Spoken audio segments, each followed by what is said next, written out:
welcome tonight.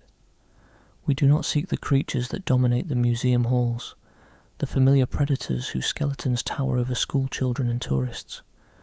We turn away from the great white sharks, the mosasaurs, the plesiosaurs with their graceful necks and their place in 1,000 documentaries. Instead, tonight, we descend into the deeper, quieter, more troubled waters of Earth's long memory. We seek the sea creatures that science has struggled, sometimes for decades, sometimes for over a century, to understand. The ones that refuse to be classified, the ones that broke the rules. This is a journey into the ancient oceans, into worlds so alien that the fossils pulled from their depths have confounded and confused some of the finest minds in paleontology. We will encounter animals with 5 eyes and a grasping nozzle for a face, and creatures whose bodies were mistaken for 3 entirely different species for nearly 100 years, monsters whose teeth formed a perfect spiral that nobody could place on their body, and a tiny soft thing from the dawn of complex life that may force us to rewrite the entire origin story of one of the most intelligent animal groups in the sea. These are the forgotten sea monsters, not because they are unimportant, but because their stories are strange and unfinished, because they resist the neat summaries we prefer, because they remind us, with quiet insistence, that the ocean's past is far stranger than we have yet imagined. So before you settle in, take a moment to like the video and subscribe, but only if you genuinely enjoy what we do here. And let me know in the comments where you are watching from tonight and what time it is where you are. It is always wonderful to see who is joining from around the world at these quiet hours. Now, dim the lights if they are not already dimmed. Find a comfortable position. Let the weight of the day ease from your shoulders, and let us begin our descent together, down through the layers of time, into waters 500 million years old. The world beneath the waves has always been the larger world. Even today, the oceans cover more than 70% of the planet's surface, and their average depth is over 2 miles. In the deep trenches, the water column extends nearly 7 miles down into absolute darkness and crushing pressure. We have mapped the surface of Mars with greater detail than we have mapped the floor of our own oceans, and we have sent more people to the moon than to the deepest point in the sea. The ocean is the largest habitat on Earth, and it is in many ways the least understood. And that is the modern ocean, the one we can visit with submersibles and remote-operated vehicles, the one we can study with sonar and satellite imagery. Imagine then how much less we understand about the oceans of the deep past. The oceans of the Cambrian period, 500 million years ago, when the chemistry of the seawater was different, the temperature was different, the oxygen levels were different, the very geography of the planet was unrecognizable. The oceans of the Permian, when a single supercontinent created a single global sea. The oceans of the Carboniferous, when vast coastal swamps met warm shallow waters teeming with creatures that have no modern equivalent. To study these ancient oceans, we cannot send a camera down, we cannot take a water sample, we cannot observe behaviour or record sound. We have only one source of information, and that source is stone. The fossils trapped in sedimentary rock are our sole window into these vanished worlds, and it is a narrow window indeed. The vast majority of creatures that have ever lived in the sea left no fossil trace at all. They were soft-bodied and they decayed. They lived in the wrong place, or at the wrong time, or in the wrong kind of sediment. They vanished completely as though they had never existed. The creatures we will meet tonight are the exceptions, the improbable survivors of the fossilization lottery. Each one was preserved by some extraordinary accident of geology. He buried in the right kind of mud at the right speed under the right conditions, and each one, when recovered from the stone, presented scientists with a puzzle that would take years, decades, or in some cases over a century to solve, or not solve at all.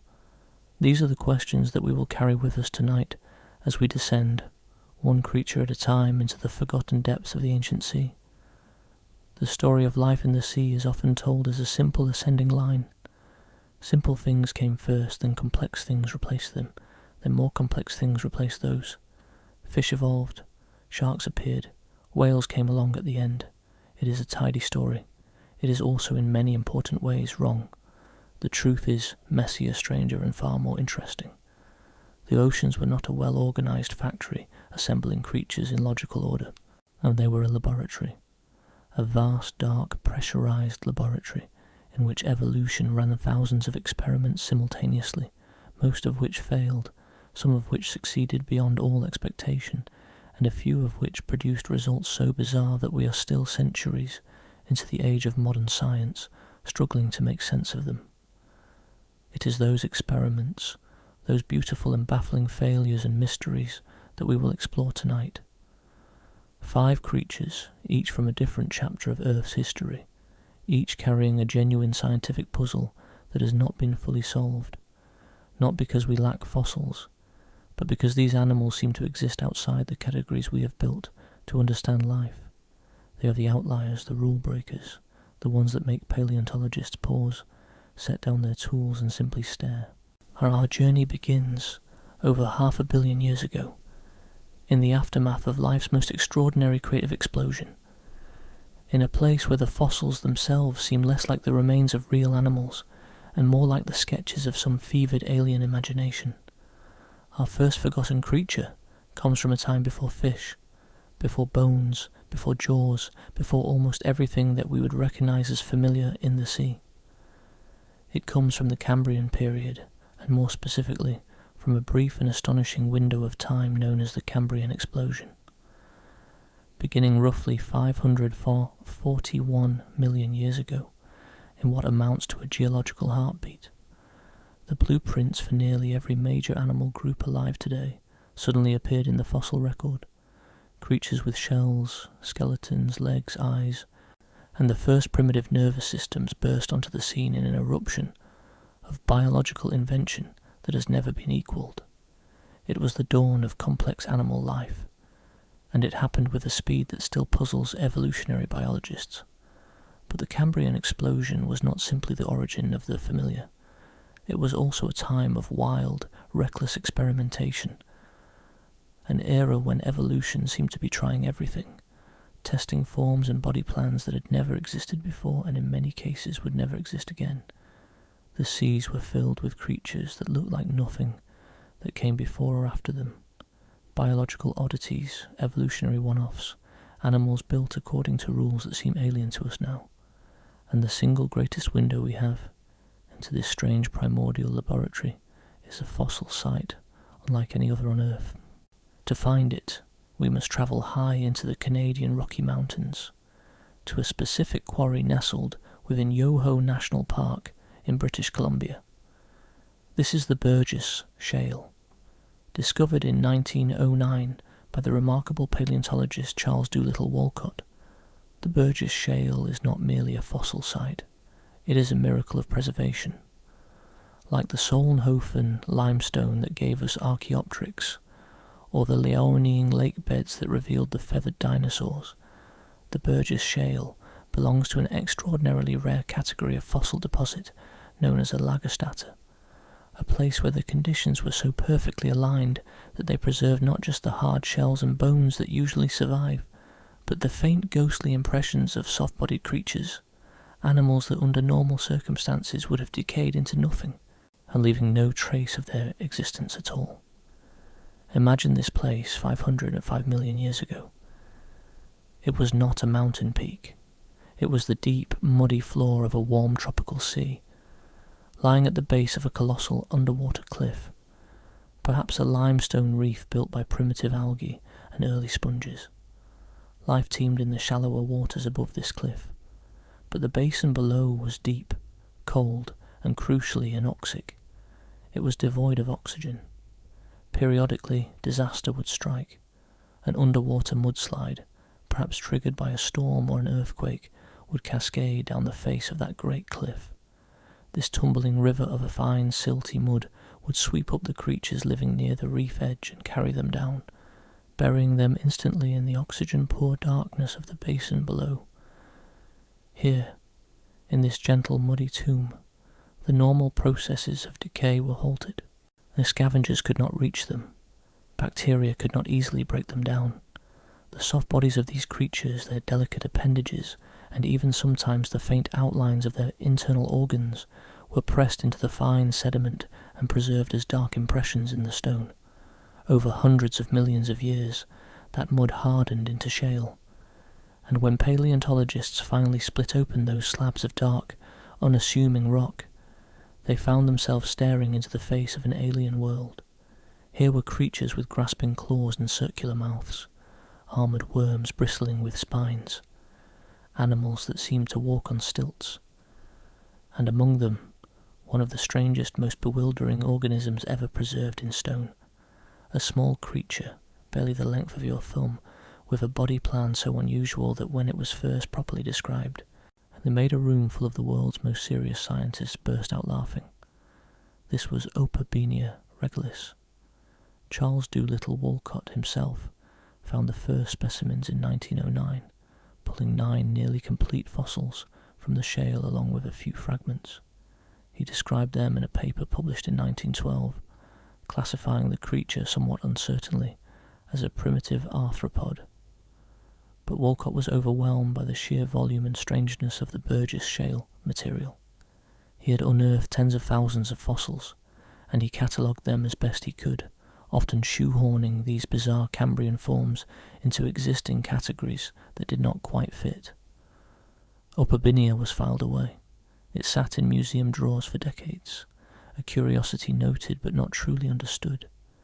It was not until the 1970s that Opabenia's true nature began to emerge, and when it did, and it caused something close to pandemonium. The man responsible was Harry Whittington, a meticulous British paleontologist based at Cambridge University, who had undertaken the monumental task of re-examining Walcott's entire Burgess shale collection with fresh eyes and modern techniques. Whittington spent years carefully studying these fossils, and in 1975 he published his landmark monograph on Opabenia regalis. It was, in the most understated British academic tradition, a bombshell. What Whittington revealed was an animal unlike anything known in the modern world, or for that matter, in any other part of the fossil record. Opabenia was small, typically between 4 and 7 centimetres in body length. Its body was soft, segmented, and carried a series of overlapping lateral lobes along its sides, giving it a slightly flattened or leaf-like appearance. At the back it had a fan-shaped tail, somewhat reminiscent of a shrimp's tail fan, so far perhaps not entirely shocking. But the head was where things went spectacularly, gloriously wrong by any conventional biological standard.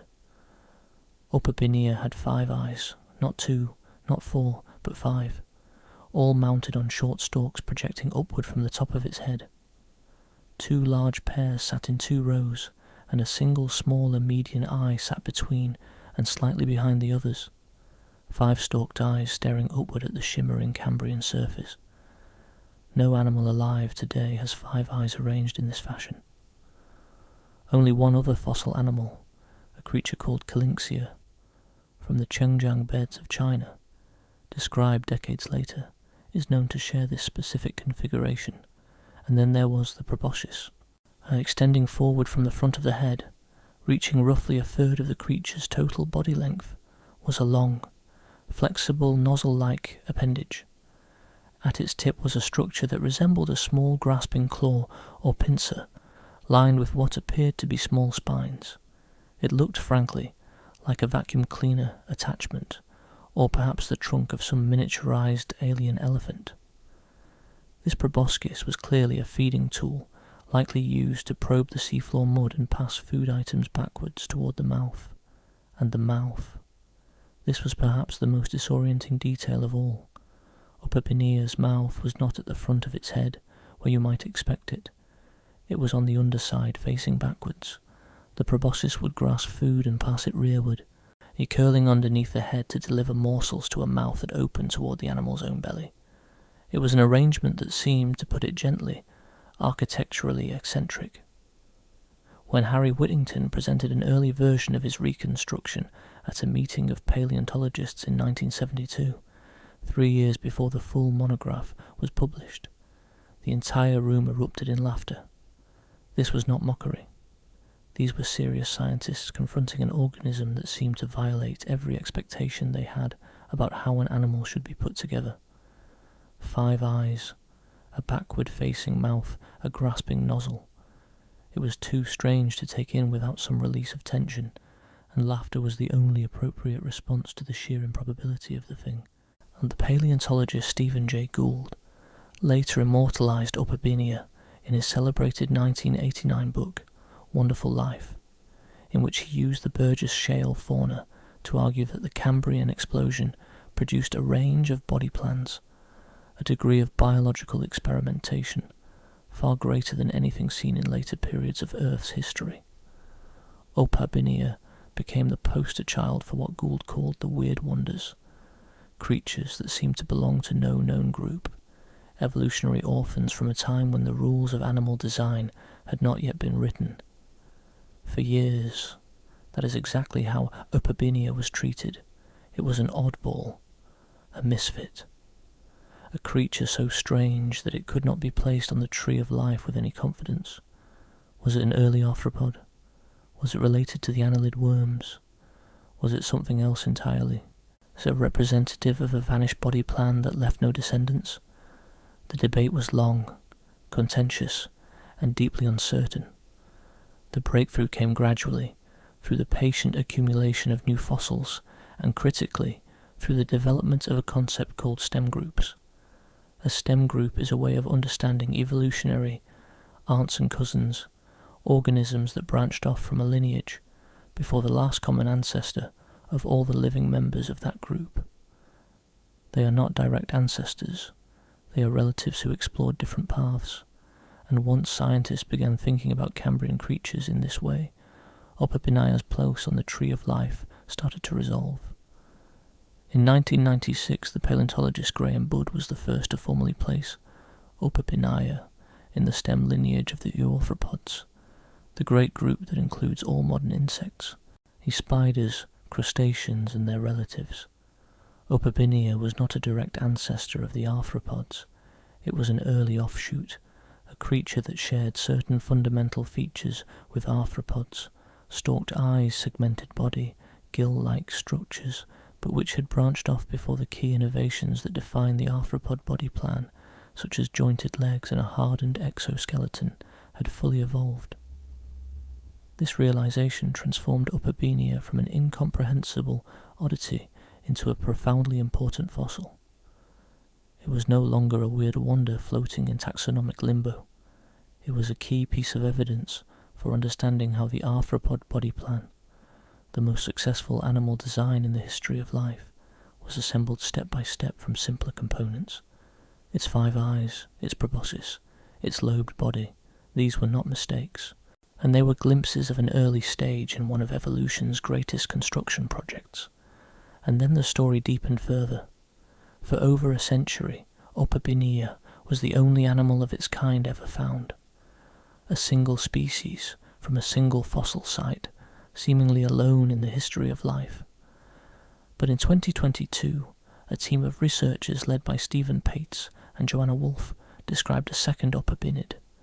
They called it Utaroora camosa, and it was found not in British Columbia but in the Wheeler Shale of Utah.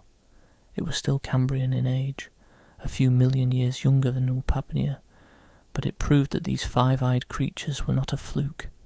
They were a real group, with real diversity, occupying a real ecological niche. And then, in 2024, the story took its most surprising turn yet. A team of paleontologists published a paper in Nature Communications describing a new creature called Miradurin, meaning bramble snout in Welsh, from Ordovician-aged rocks in Landrindod Wells, Wales. These rocks were roughly 40 million years younger than the Burgess Shale. Nobody had expected to find an Opabiniid in them. Nobody had even been looking for soft-bodied creatures at that site, which had been studied for decades and was thought to contain only hard-shelled fossils like trilobites.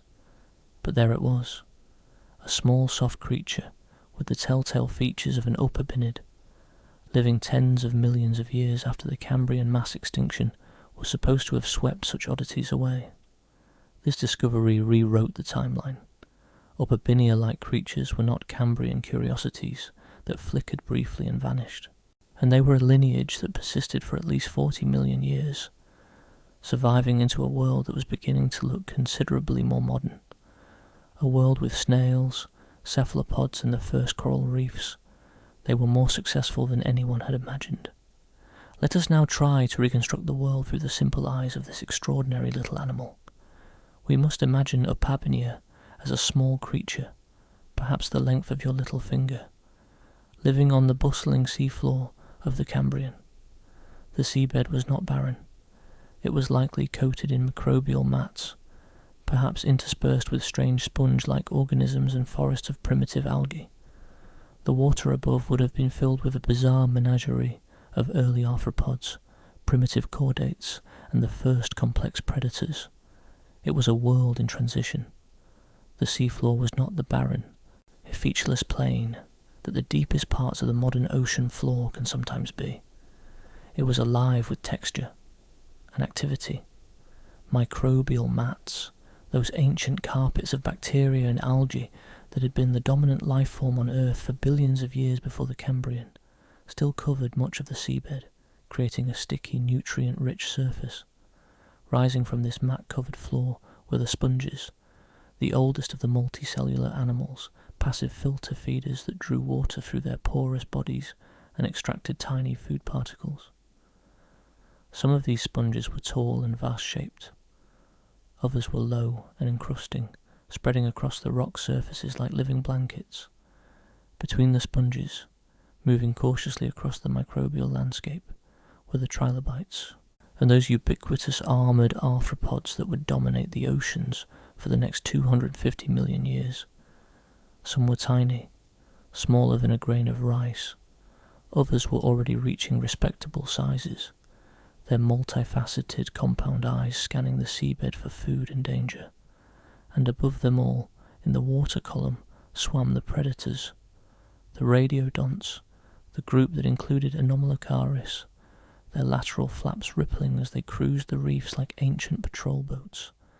This was the world that Opabinia called home, not a quiet, empty world, but a crowded, competitive, and increasingly dangerous one.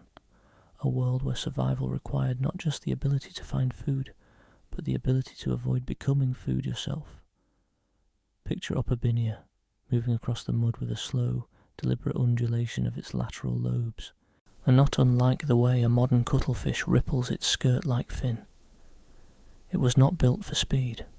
Its 5 eyes, all pointing generally upward, likely gave it near panoramic awareness of the waters above, a useful trait for detecting the shadows of predators cruising overhead. Its vision was almost certainly basic, perhaps capable of distinguishing light from dark, movement from stillness, but not the sharp images that we see. Its proboscis would have been its primary tool for interacting with the world. Imagine it extending that long, flexible nozzle forward, probing the soft sediment, reaching into crevices between microbial mounds, searching for small, soft food items, perhaps tiny worms or fragments of organic debris. When it found something edible, the small claw at the tip would grasp it, and the proboscis would curl back underneath the head, passing the morsel to that strange, backward-facing mouth. It was not a fearsome predator. It was not a dominant force. It was a quiet, careful scavenger, picking its way through a world that was rapidly becoming more complex and more dangerous. A small player with an unforgettable face, navigating the dawn of animal life with 5 watchful eyes and a grasping nose. Its life was likely slow, cautious, and unspectacular. And yet this small, strange creature, the one that made a room of scientists laugh, the one that seemed too weird to be real, turns out to be a messenger from a critical moment in evolutionary history.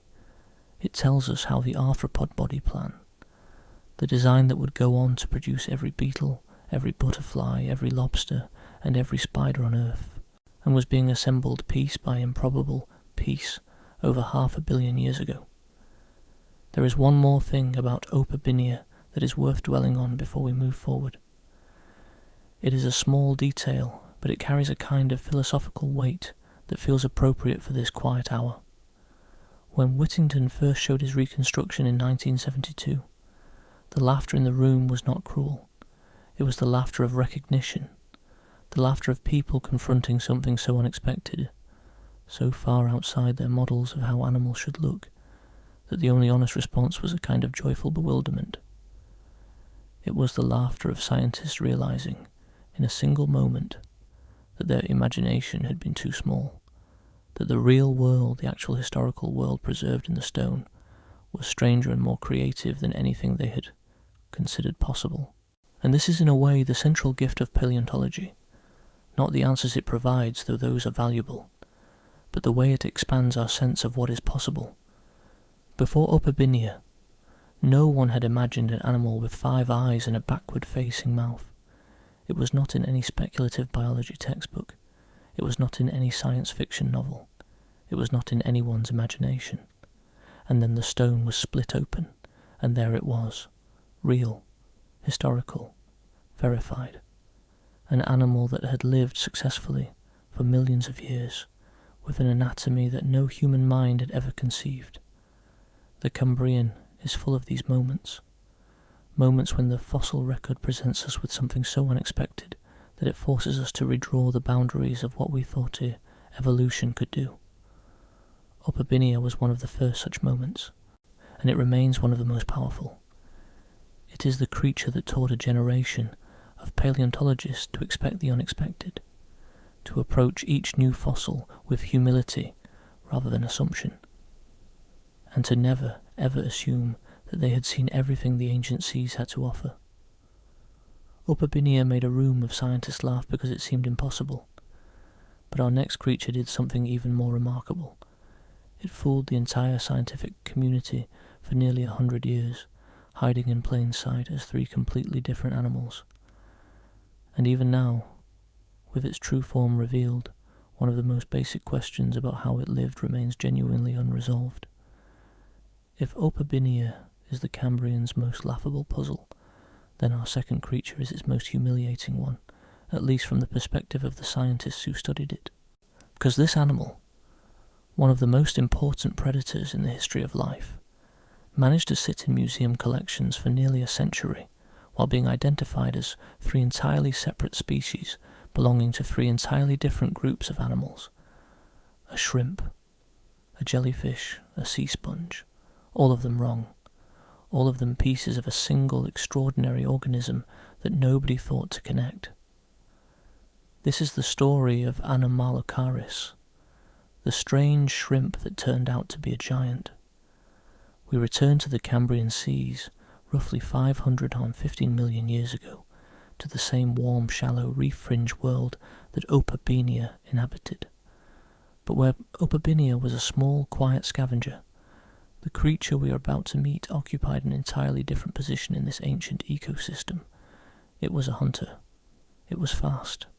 It had the most advanced eyes of any animal on the planet, and by the standards of its time it was colossal. But we did not know any of this for a very long time, and the reason we did not know it is one of the most entertaining stories of mistaken identity in the entire history of paleontology. The tale begins in 1886, when geologist Richard McConnell of the Geological Survey of Canada climbed Mount Stephen in British Columbia and found among abundant trilobite fossils 2 strange specimens he could not identify. In 1892, these specimens were examined by Joseph Frederick Whitehaves, a paleontologist at the survey. What Whitehaves saw was what appeared to be the segmented body of a crustacean, a shrimp-like creature, albeit an unusually large one. He described it formally and gave it the name Anomalocaris canadensis, and the name translates roughly as unlike other shrimp, or strange shrimp from Canada. He thought it was odd, but essentially recognizable. A weird shrimp, case closed. Except it was not a shrimp. It was not even close to being a shrimp. What Whitehaves had described as a complete shrimp body was, in fact, a single detached frontal appendage, 1 arm, 1 grasping limb. He had mistaken a creature's arm for its entire body, but nobody knew this yet. Meanwhile, other fossils were being pulled from the same Burgess Shale deposits. One was a strange circular fossil that looked for all the world like a flattened jellyfish. It had a ring of overlapping plates, arranged in a rough circle, with inward-pointing spines or teeth. It was described and classified under the name Petoia, a genus of jellyfish. It found its way into collections and textbooks as a perfectly unremarkable example of a Cambrian cnidarian. It was not a jellyfish. It was a mouth. Specifically, it was the oral cone of the same creature whose arm had been classified as a shrimp. But again, nobody connected the dots. And then there was a third fossil. This one was larger, more ambiguous, a somewhat shapeless impression of what appeared to be a soft ovoid body. It was classified as a sea sponge and given the name Legania. A simple organism, unremarkable, certainly not something that anyone would associate with either a shrimp or a jellyfish. It was the body. For decades, these three fossils sat in separate drawers, in separate collections, bearing separate names, belonging to separate phyla. A shrimp, a jellyfish, a sponge. 3 pieces of one animal, scattered across the tree of life by the honest but mistaken assumptions of the scientists who found them. It is hard to blame those scientists. Each piece, taken in isolation, looked like a reasonable match for the group it was assigned to. The arm really did look like a shrimp body. The mouth really did look like a jellyfish. The body really did look like a sponge. The problem was not stupidity. The problem was that nobody had ever seen an animal like this before, and so nobody had a framework for recognizing it. The truth began to emerge in the 1980s, and it emerged not through a single eureka moment, but through the patient, painstaking work of re-examination. Harry Whittington, the same Cambridge paleontologist who had revealed Opabinia's true nature, was again at the centre of events, along with his colleague Derek Briggs. Whittington was systematically restudying the Burgess Shale collection, and in 1985 they made the connection that changed everything. They re-examined a fossil that had previously been interpreted as a Petoia jellyfish sitting on top of a Legania sponge. What they realised with growing astonishment was that these were not 2 organisms preserved together by coincidence. They were 2 parts of the same animal. The jellyfish was the mouth, the sponge was the body, and those shrimp appendages, they connected to the front of the head. One animal, one extraordinary, terrifying, magnificent animal. When the complete reconstruction was finally assembled, the creature that emerged was unlike anything the Cambrian had yet revealed. Anomalocaris was a large, active, swimming predator. Its body was bilaterally symmetrical and also ventrally flattened, somewhat like a large, streamlined leaf. Along each side of its body ran a series of flexible lateral flaps, and by sending waves of undulations along these flaps, it could propel itself through the water with considerable speed and agility. At the back, a large fan-shaped tail provided steering. It was, in essence, a biological torpedo. At the front of the head were 2 large segmented frontal appendages, each lined with sharp inward-pointing spines. These were the shrimps that White Eves had described. They were grasping arms, highly flexible according to recent biomechanical analyses, capable of precisely manipulating prey and directing it toward the mouth, and that remarkable circular mouth.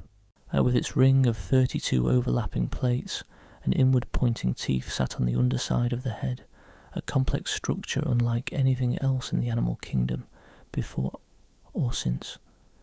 But perhaps the most remarkable feature of Anomalocaris was its eyes. For a long time, the eyes were known only from faint outlines in Burgess Shale fossils, too poorly preserved to reveal their structure. Then in 2011, paleontologist John Patterson and his colleagues published a landmark paper in the journal Nature, describing a pair of exceptionally well-preserved eyes from the Emu Bay Shale of South Australia. These eyes were assigned to Anomalocaris based on their size and context. They were between 2 and 3 centimetres long, pear-shaped, and mounted on short stalks. Among roughly 5,000 specimens collected from the Emu Bay site, only 2 of these eyes were found, making them extraordinarily rare preservations. What the fossils revealed was staggering. Each eye contained at least 16,000 individual lenses, arranged in a hexagonal grid, the hallmark of a compound eye similar to those found in modern insects and crustaceans. This resolution was 30 times more powerful than the eyes of trilobites, which had long been considered the most advanced visual organs of the Cambrian. In fact, the only modern animal with comparable or slightly better visual acuity in its compound eyes is the dragonfly, which possesses around 28,000 lenses per eye. Anomalocaris, swimming through the seas over 500 million years ago, had eyes that rivaled one of the sharpest-sighted insects alive today. To put this in perspective, consider what 16,000 lenses means for an animal living in the Cambrian seas. Most creatures of this period had either no eyes at all, relying on chemical and tactile senses to navigate their world, or they had very simple eyes, capable of distinguishing little more than the difference between light and darkness. The trilobites, those armoured arthropods that are often celebrated for having some of the earliest complex eyes in the fossil record, had compound eyes of their own, but even the most advanced trilobite eyes contained only a few hundred to a few thousand lenses. They could see certainly, and their vision was far better than nothing, but it was a grainy, low-resolution view of the world, like watching life through a screen made of frosted glass. Anomalocaris saw the world in an entirely different way.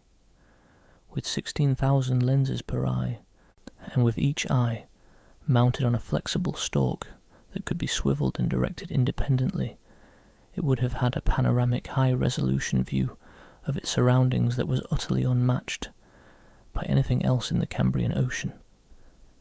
It could track moving prey against a cluttered background. It could judge distances with precision. It could detect the subtle movements of a small creature trying to hide in the sediment or behind a sponge. It was, in the most literal sense, the creature that saw the Cambrian world most clearly. This visual superiority had profound consequences for the entire ecosystem. When a predator can see you before you can see it, the evolutionary pressure to develop better camouflage, faster escape responses, harder armour, and more effective hiding places becomes intense, and many paleontologists believe that the evolution of sharp-eyed predators like Anomalocaris was one of the key drivers of the Cambrian arms race, the rapid escalation of offensive and defensive adaptations that characterized this extraordinary period. The trilobites enrolled into protective balls. Some creatures developed spines, others burrowed deeper into the sediment. The Cambrian was, in many ways, a world shaped by the gaze of its greatest predator. Further research, based on genetic studies of related animals, has suggested that Anomalocaris may even have possessed dichromatic colour vision, the ability to see in 2 distinct wavelengths of light. If true, the Cambrian seas were not the dim monochrome world we sometimes imagine. Through the eyes of Anomalocaris, they may have been a place of colour and contrast, a rich visual landscape in which the hunter could distinguish prey from background, light from shadow, motion from stillness. This combination of sharp vision, speed, agility, and powerful grasping appendages made Anomalocaris one of the first true apex predators in the history of life. By the standards of its time, it was enormous. Individual specimens from the Burgess Shale are estimated at roughly 34 to 38 centimetres long, excluding the frontal appendages and tail fan. Some estimates for related species, based on fragmentary fossils from other sites, suggest that certain Anomalocaridids may have reached lengths of up to a metre, making them by far the largest animals in the Cambrian seas. In a world populated by creatures measured in millimetres and centimetres, Anomalocaris was a giant. But here is where the story takes a turn that is still, even now, not fully resolved. The question that has dogged Anomalocaris research for decades, and which continues to generate scientific debate, is deceptively simple. What did it eat? For years the answer seemed obvious. Anomalocaris was depicted in documentaries and museum displays as a trilobite crusher, a fearsome predator that would seize those armoured creatures in its spiked appendages, bring them to its circular mouth, and crack them open like nuts. The evidence seemed compelling. Certain Cambrian trilobites have been found with distinctive round or W-shaped healed wounds on their bodies, marks that appeared to match the shape of Anomalocaris' mouth plates, and large fossilised coprolites, essentially preserved feces, who have been discovered containing fragments of trilobite shells. These coprolites are so large that Anomalocaris was the only known Cambrian animal big enough to have produced them. It was a satisfying narrative, the king of the Cambrian crunching its way through the armoured masses. But beginning in the early 2000s, a series of studies began to chip away at this image. In 2012, Alison Daly and Jan Bergstrom published an analysis of the Anomalocaris oral cone, the famous circular mouth. They pointed out something that had been quietly bothering researchers for years. The plates and teeth of the mouth were not biomineralized. They were made of organic material, essentially a hardened cuticle, but not true bone or shell. Computer models of the mouth suggested that it could not fully close. The plates could constrict, and creating a smaller opening, but they likely could not generate enough force to crack through the hard, calcite exoskeletons of trilobites. And critically, the mouth plates showed no signs of wear or breakage, which would be expected if they were routinely being used to crush hard-shelled prey. If Anomalocaris was not crunching trilobites, what was it doing with those formidable appendages and that elaborate mouth? The emerging consensus, though it is far from unanimous, is that Anomalocaris was primarily a predator of soft-bodied organisms. The Cambrian seas were filled with soft-bodied worms, small arthropods, and other animals that lacked hard armour.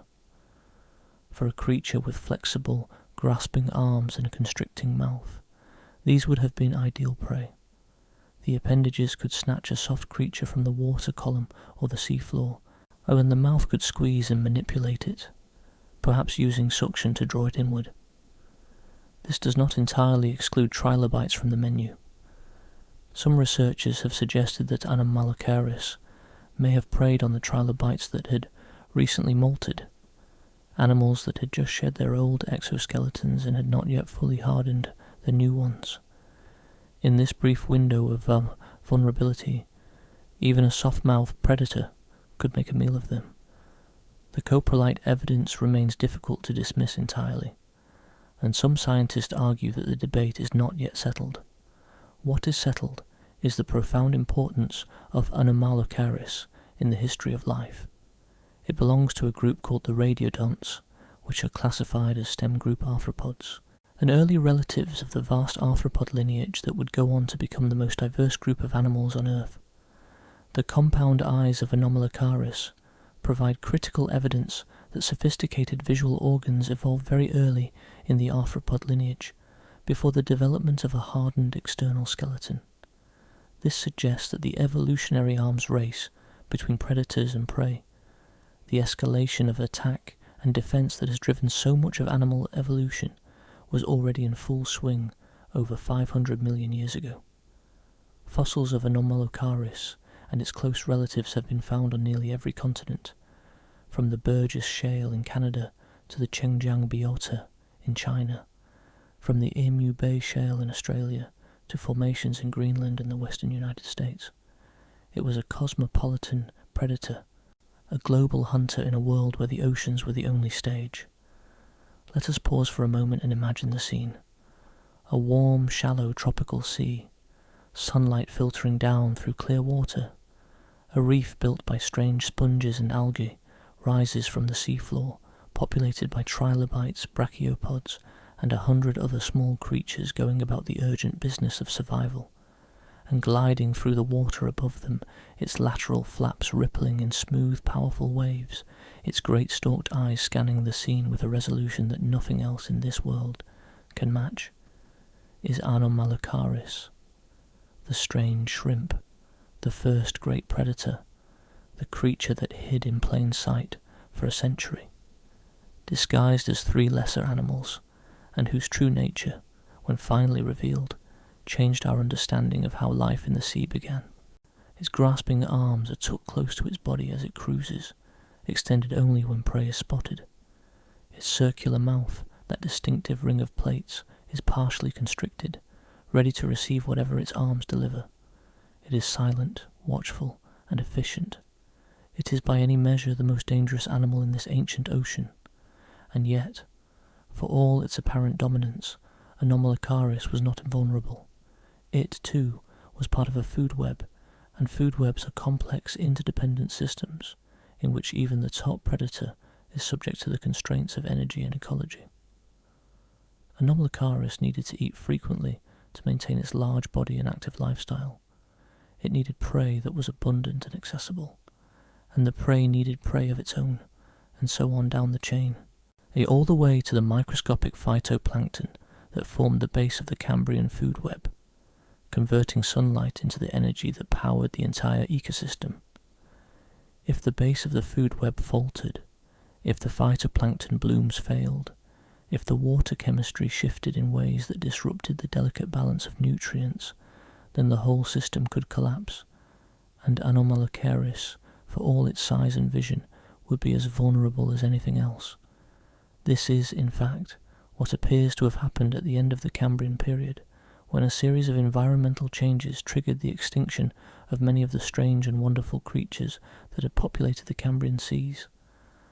Anomalocaris and its close relatives did not survive beyond the end of the Cambrian and early Ordovician, though their broader group, the radiodonts, it persisted somewhat longer. The lesson is a universal one. Size and power are no guarantee of survival. The most fearsome predator in the ocean is still dependent on the health of the ecosystem that supports it.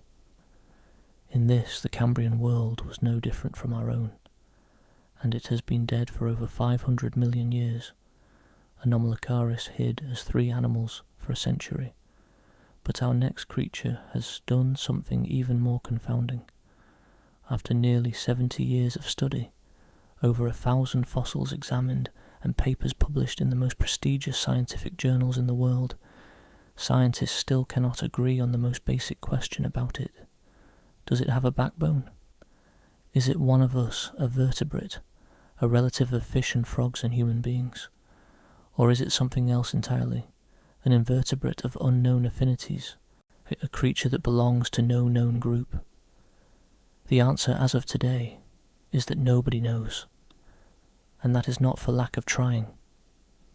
We leave now the ancient Cambrian seas behind, those experimental gardens where life was trying everything for the first time, and we move forward through deep time. We pass through the Ordovician, with its great reef systems and giant straight-shelled cephalopods. We pass through the Silurian, where the first creatures began to crawl onto land. We pass through the Devonian, the age of fishes, when sharks first appeared and armoured predators ruled the waves, and we arrive in the Carboniferous period, roughly 307 million years ago, a world profoundly different from anything we have visited so far. The planet in the Carboniferous is warm and wet. Vast swampy forests cover much of the land, forests of enormous ferns and towering horsetails, and the first great trees, the lycopods, whose fossilized remains would one day become the coal seams that powered the Industrial Revolution. The air is thick with oxygen, richer than anything we breathe today, and this oxygen-dense atmosphere fuels extraordinary growth. On land, insects and other arthropods have achieved sizes that seem almost impossible. Dragonflies with wingspans of over 2 feet cruise through the forest canopy. Millipede-like creatures over 6 feet long crawl through the leaf litter. It is a world of giants, both on land and in the shallow seas that border these immense swamp forests. It is in one of these shallow coastal environments, a warm, muddy estuary, where freshwater rivers met the tropical sea, that our third forgotten creature lived and died. And it is in the sediments of this ancient estuary, buried and preserved with remarkable fidelity, that it would be found roughly 300 million years later by a man named Francis Tully. The year was 1955. The place was a fossil site in northeastern Illinois known as the Mazon Creek Formation. Mazon Creek is, like the Burgess Shale, a Lagerstätte, a site of exceptional fossil preservation, but where the Burgess Shale preserves its treasures as dark impressions in shale, Mazon Creek preserves its fossils inside siderite nodules, rounded concretions of iron carbonate that formed rapidly around dead organisms on the ancient seafloor, encasing them in a protective mineral shell before they could decay. When you crack open one of these nodules, you often find a detailed three-dimensional impression of the creature within, and captured with startling clarity. The Mazon Creek Formation itself is a remarkable place.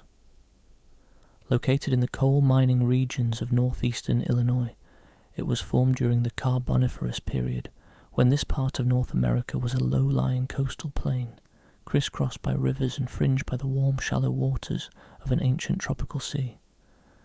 The Francis Creek Shale, the specific rock layer that contains the famous fossil nodules, was deposited in the muddy waters of this coastal environment. Floods and storms periodically washed sediments into the shallow waters, burying the creatures that lived there in fine, iron-rich mud. This mud, saturated with dissolved minerals, quickly formed concretions around the buried organisms, creating protective capsules that sealed out the bacteria and scavengers that would normally destroy all trace of a soft-bodied animal within days or weeks of death. The result is one of the most extraordinary fossil assemblages in the world, a place where the soft and the fragile are preserved alongside the hard and the durable, giving us a view of the Carboniferous that is far more complete and far more strange than the view we get from almost any other site of comparable age. Francis Tully was an amateur fossil collector, one of the many dedicated hobbyists who frequented the Mazon Creek sites, splitting nodules in the hope of finding the trilobites, ferns and shrimp-like creatures that the formation was known for. But on this particular day, Tully found something he had never seen before. Inside the nodule was the impression of a creature that defied his experience and, as it would turn out, the experience of every professional paleontologist who would examine it for the next 7 decades.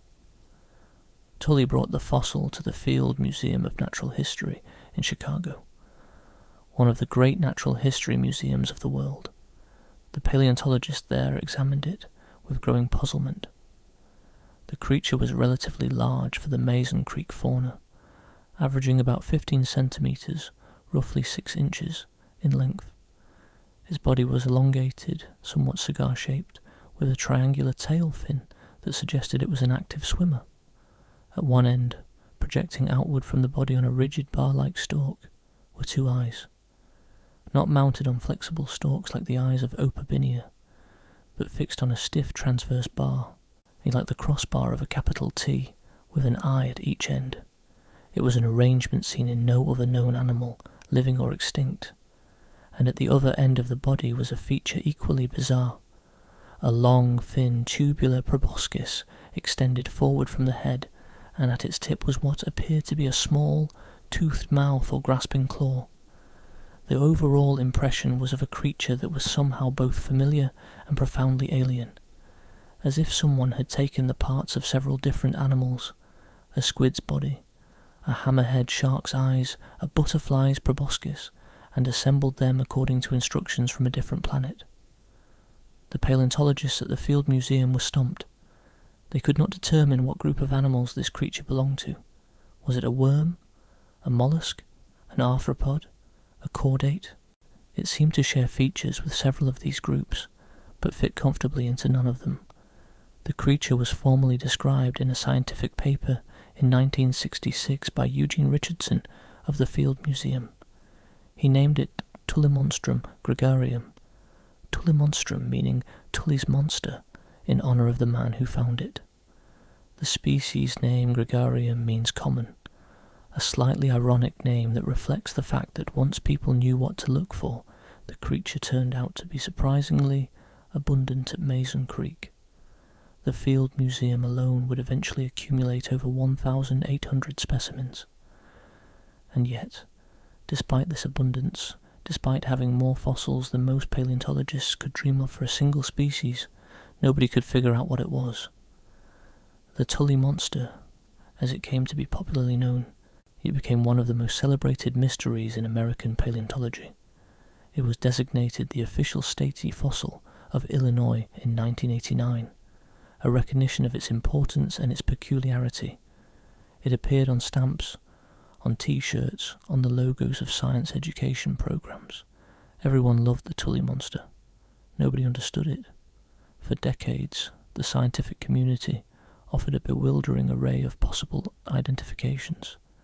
Different researchers examining the same fossils saw entirely different creatures.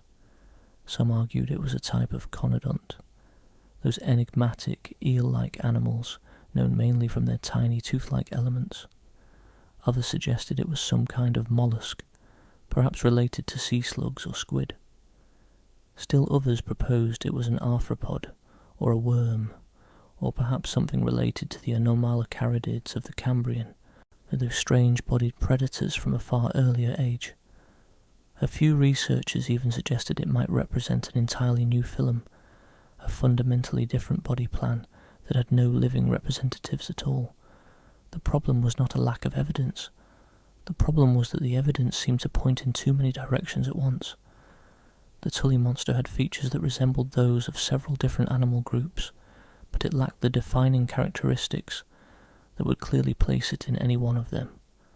It was, in the language of taxonomy, problematic, a creature without a home. It is worth pausing here to appreciate just how unusual this situation is. In most of paleontology, classification is difficult but achievable. You find a fossil, you examine its features, you compare it to known groups, and even if the exact species or genus is uncertain, you can usually determine the broader group to which it belongs. A fossil with feathers is a bird, or a close relative of birds. A fossil with a chambered shell is a cephalopod, or a relative of cephalopods. The system works because most organisms, even extinct ones, share enough features with their living relatives to be placed in the correct general neighbourhood of the tree of life. The Tully monster broke this system. It had features that seemed to point in too many directions at once. Its eyes, mounted on that rigid transverse bar, were unlike the eyes of any known animal group. Its proboscis with its tooth tip resembled structures found in certain invertebrates, but also bore a superficial resemblance to the feeding apparatus of some vertebrates, and its body shape and tail fin suggested it was an active swimmer, but the lack of obvious limbs or fins along its body made it difficult to compare with any specific group of swimming animals. It was, in every sense of the word, problematic, and it remained problematic for decade after decade, resisting every attempt to bring it into the fold. Then, in 2016, everything appeared to change. 2 landmark studies were published simultaneously in the same issue of the journal Nature, one of the most prestigious scientific journals in the world. Together they involved 22 scientists and drew on the analysis of over 1,200 museum specimens. The first study, led by Victoria McEcoy of the University of Leicester, conducted a comprehensive morphological analysis of a Tullimonstrum and concluded that it was not an invertebrate at all. It was a vertebrate. Specifically, it was a stem vertebrate related to modern lampreys, those jawless eel-like fish that attach themselves to other fish with their sucker-like mouths. McCoy and her team identified features they interpreted as cartilaginous vertebral structures called arcualia, a dorsal fin, an asymmetric tail fin, keratinous teeth, a single nostril, and structures in the head that resemble the tectal cartilages found in lampreys. The second study, led by Thomas Clements, focused specifically on the creature's eyes. Using detailed analysis of the fossil eye structures, the team found preserved lenses and 2 distinct types of pigment granules called melanosomes, arranged in layers. This layered arrangement of distinct melanosome types was interpreted as a retinal pigmented epithelium, a structure that, at the time, he was considered unique to vertebrate eyes. The dark pigments were chemically tested and identified as fossilized melanin, rather than the homochromes or terrins used by many invertebrate groups for their eye pigments. The conclusion seemed definitive. The Tully monster was a vertebrate. It was one of us, a distant relative of fish, amphibians, reptiles and mammals. It was a relative of the lamprey, one of the most ancient lineages of vertebrate life. The mystery was solved, except it was not. Just 1 year later, in 2017, a team of 7 eminent paleontologists led by Lawrence Salon published a detailed rebuttal. Working from the same fossil evidence, the same 1,200 specimens, they systematically challenged the vertebrate identification, and they argued that the structures interpreted as vertebral cartilages were ambiguous and could not be reliably distinguished from features found in certain invertebrates. They pointed out that the supposed trilobed brain, gill pouches, chorda, and fin rays identified in the 2016 studies were either absent entirely or could be interpreted differently. They concluded with considerable confidence that the Tully monster was not a vertebrate, and suggested that alternative identifications, perhaps as a mollusk, an anomalocaridid-like creature, or a non-vertebrate deuterostome, such as a tunicate larva, were more consistent with the evidence. The scientific community was divided. 2 groups of highly qualified researchers, looking at the same fossils, had reached opposite conclusions about the most fundamental possible question in taxonomy. And does this animal have a backbone? The debate continued. In 2019, a team led by Christopher Rogers used a synchrotron radiation light source at Stanford University, essentially a type of particle accelerator that bombards specimens with intense bursts of radiation to reveal their chemical composition, to analyze the eye pigments of the Tully monster. They compared the chemistry of the Tully monster's eyes with those of modern vertebrates and invertebrates, as well as with other fossils from Mason Creek. What they found was intriguing and deeply inconclusive. The ratio of zinc to copper in the Tully monster's eye pigments was more similar to that found in invertebrates than in vertebrates, casting further doubt on the vertebrate hypothesis. But the specific type of copper found in the eyes did not perfectly match any known invertebrate group either. The Tully monster's eyes were, chemically speaking, unlike anything else that had been tested. And then, in 2023, came the most thorough study yet.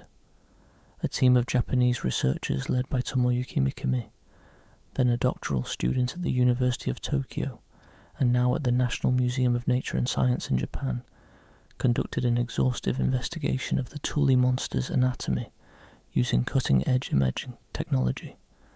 They collected more than 150 Tully monster specimens and more than 70 fossils of other creatures from Mason Creek, and subjected them all to high-resolution 3D laser scanning and X-ray microcomputed tomography. The results were, in one sense, definitive, and in another sense, profoundly unsatisfying. The 3D data showed that features previously used to identify the Tully monster as a vertebrate were not actually consistent with those of vertebrates.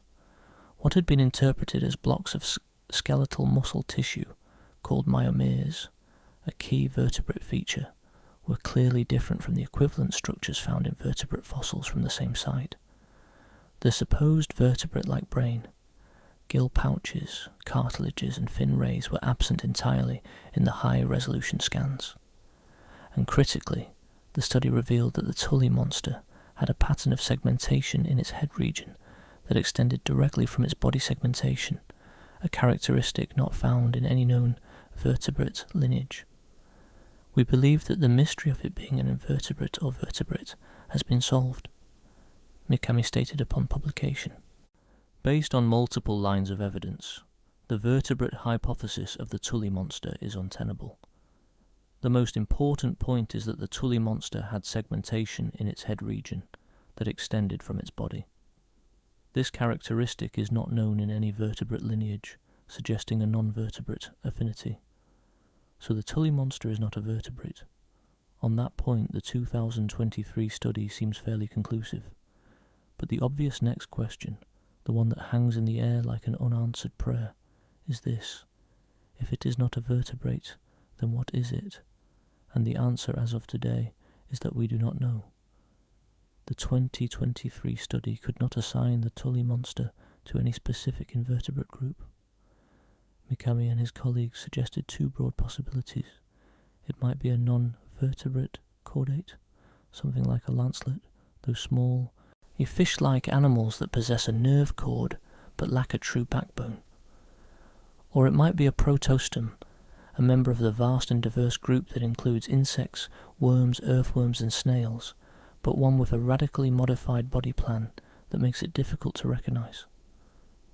Let us pause and consider what this means. We have an animal that lived 307 million years ago. We have over 1,800 specimens of it in a single museum. We have analysed it with 3D laser scanning, X-ray micro-CT, synchrotron spectroscopy, chemical analysis of its eye pigments, and morphological studies involving more than 1,200 individual fossils. Some of the world's finest paleontologists have spent their careers studying it. Papers about it have appeared in Nature, one of the 2 or 3 most prestigious scientific journals on the planet. And after all of that, and after 7 decades of study, we cannot place this animal on the tree of life. We cannot say what it is. We cannot even say what group it belongs to. It is, in the formal language of paleontology, an organism of uncertain affinities. It belongs to no known group. This is not a failure of science. This is science being honest about the limits of what it can determine from the evidence at hand. The Tully monster is a reminder that the history of life is not a puzzle, with all the pieces present and accounted for. Some pieces are missing entirely. Some are so strange that we do not yet know where they fit, and some, like Tullimonstrum gregarium, may never be fully understood. Let us try, nonetheless, to imagine this creature as it was in life. Picture a warm, shallow estuary in what is now northeastern Illinois. The water is murky, rich with sediment carried down from the vast swampy forests that cover the land. The bottom is soft mud, and the water is full of small crustaceans, worms and other invertebrates. Swimming through this world, with a slow, undulating motion of its triangular tail, is the Tully monster. Its bar-like eye stalks project outward from its head, giving it a wide field of vision, ideal perhaps for detecting predators approaching from the side. Its long proboscis extends forward, the small tooth structure at its tip probing the water ahead, searching for food. What did it eat? Its proboscis and the claw-like structure at its tip suggest it was a carnivore or a scavenger, grasping small prey items and bringing them to its mouth. It shared its estuary with sharks, horseshoe crabs, jellyfish, shrimp, and a rich assortment of other creatures, the Mazon Creek fauna. Preserved in those remarkable siderite nodules, gives us an extraordinarily detailed picture of this ancient estuarine world. Over 400 species of animals and plants have been described from the site, making it one of the most complete snapshots of a Carboniferous ecosystem anywhere on Earth. The creatures range from the mundane to the spectacular. There are beautifully preserved fern fronds, their delicate pinnae spread out in perfect detail, looking as though they were pressed into the stone only yesterday rather than 307 million years ago. There are jellyfish, their soft, translucent bodies captured with a clarity that is almost impossible in the fossil record. There are horseshoe crabs, or those ancient arthropods whose basic design has changed so little in the intervening eons that their modern descendants are often called living fossils. There are small sharks, their cartilaginous skeletons preserved as faint but recognizable impressions. And there are shrimp-like crustaceans, worms, snails, and a host of other invertebrates that populate the margins of any productive estuary. The Tully monster lived among all of these creatures. It was part of a functioning ecosystem, a food web in which energy flowed from the algae and bacteria at the base through the filter feeders and detritivores to the small predators and scavengers, and upward to the larger hunters like the sharks. Where exactly the Tully monster fit in this web, what it ate and what ate it, is another of the many questions we cannot yet answer with certainty. Its proboscis with its toothed tip suggests it was an active feeder of some kind, perhaps grasping small prey or scraping organic material from surfaces. But beyond this general observation, its ecology remains as mysterious as its taxonomy. What the Mazon Creek fauna does tell us, however, is that the Tully monster was not a rare or marginal creature. With over 1,800 specimens in the Field Museum alone, and many more in private collections, it was clearly abundant in this environment. Whatever it was doing it successfully, and in large numbers. This was not a creature clinging to the edges of survival. This was a thriving, common, ecologically significant member of its community, which makes our inability to classify it all the more remarkable and, in a strange way, all the more humbling. The all preserved in the Mazon Creek nodules. It was likely not an apex predator. It was perhaps a mid-level hunter or opportunistic feeder, picking off small creatures and organic debris in the warm, productive waters. Its life, whatever it was, lasted for a window of geological time in the Carboniferous period, and then, like so many of the creatures we have met tonight, it vanished. It left behind no obvious descendants, no living relatives that we can point to with confidence. It left only those siderite nodules, cracked open by curious hands, revealing the impression of an animal that does not fit. There were many interesting animals that were never preserved as fossils, Mikami reflected. In this sense, research on the fossils from Mazon Creek is important because it provides paleontological evidence that cannot be obtained from other sites. More and more research is needed to extract important clues from Mazon Creek fossils to understand the evolutionary history of life. The Tully monster remains what it has always been, a mystery, a beautiful, frustrating, irreducible mystery, and perhaps that is the most honest thing we can say about it. Not every question has an answer. Not every creature has a category. Sometimes the fossils simply stare back at us and refuse to speak. The Tully monster defies our categories because it seems to belong to none of them, but our next creature presents a different kind of mystery entirely. We found its teeth, hundreds of them, arranged in a perfect spiral, like a stone nautilus shell or a circular saw blade frozen in rock. And for over a century, from the moment of its discovery in the late 1800s to the year 2013, nobody could figure out where on the animal those teeth actually went. They tried the upper jaw, the lower jaw, the dorsal fin, the tail, the nose.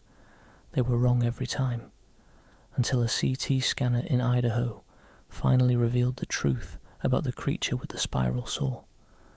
Our journey now takes another great leap through time. We leave behind the warm swampy estuaries of the Carboniferous, the world of the Tully monster, and we move forward into the Permian period, beginning roughly 299 million years ago. The planet is changing. The great coal swamps are retreating. The continents are assembling into the single vast supercontinent of Pangaea as an immense unbroken land mass that stretches nearly from pole to pole, surrounded by a single global ocean called Panthalassa. The climate is becoming drier, hotter, more extreme. The formation of Pangaea had profound consequences for the world's oceans. With all the continents joined in a single mass, the global ocean circulation patterns were fundamentally altered. The Panthalassa, the great global ocean that surrounded Pangaea, was vast and deep, stretching uninterrupted across most of the planet's surface.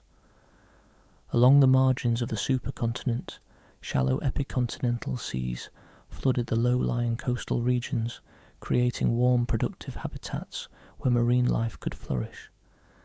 But the interior of Pangaea was a different story. Far from the moderating influence of the ocean, the continental interior was subject to extreme temperature swings, scorching heat in summer and bitter cold in winter, with rainfall patterns that were erratic and often insufficient to support lush vegetation. The great coal swamps of the Carboniferous had retreated to the coastal margins.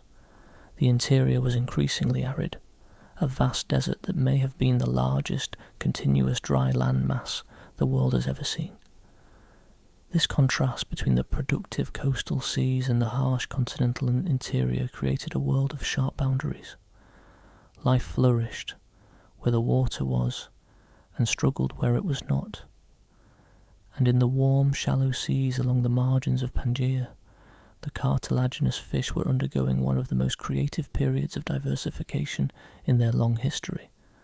It was a time of experimentation, a time when the basic shark and ray body plan was being modified, twisted, and reimagined in ways that seem almost fantastical from our modern perspective.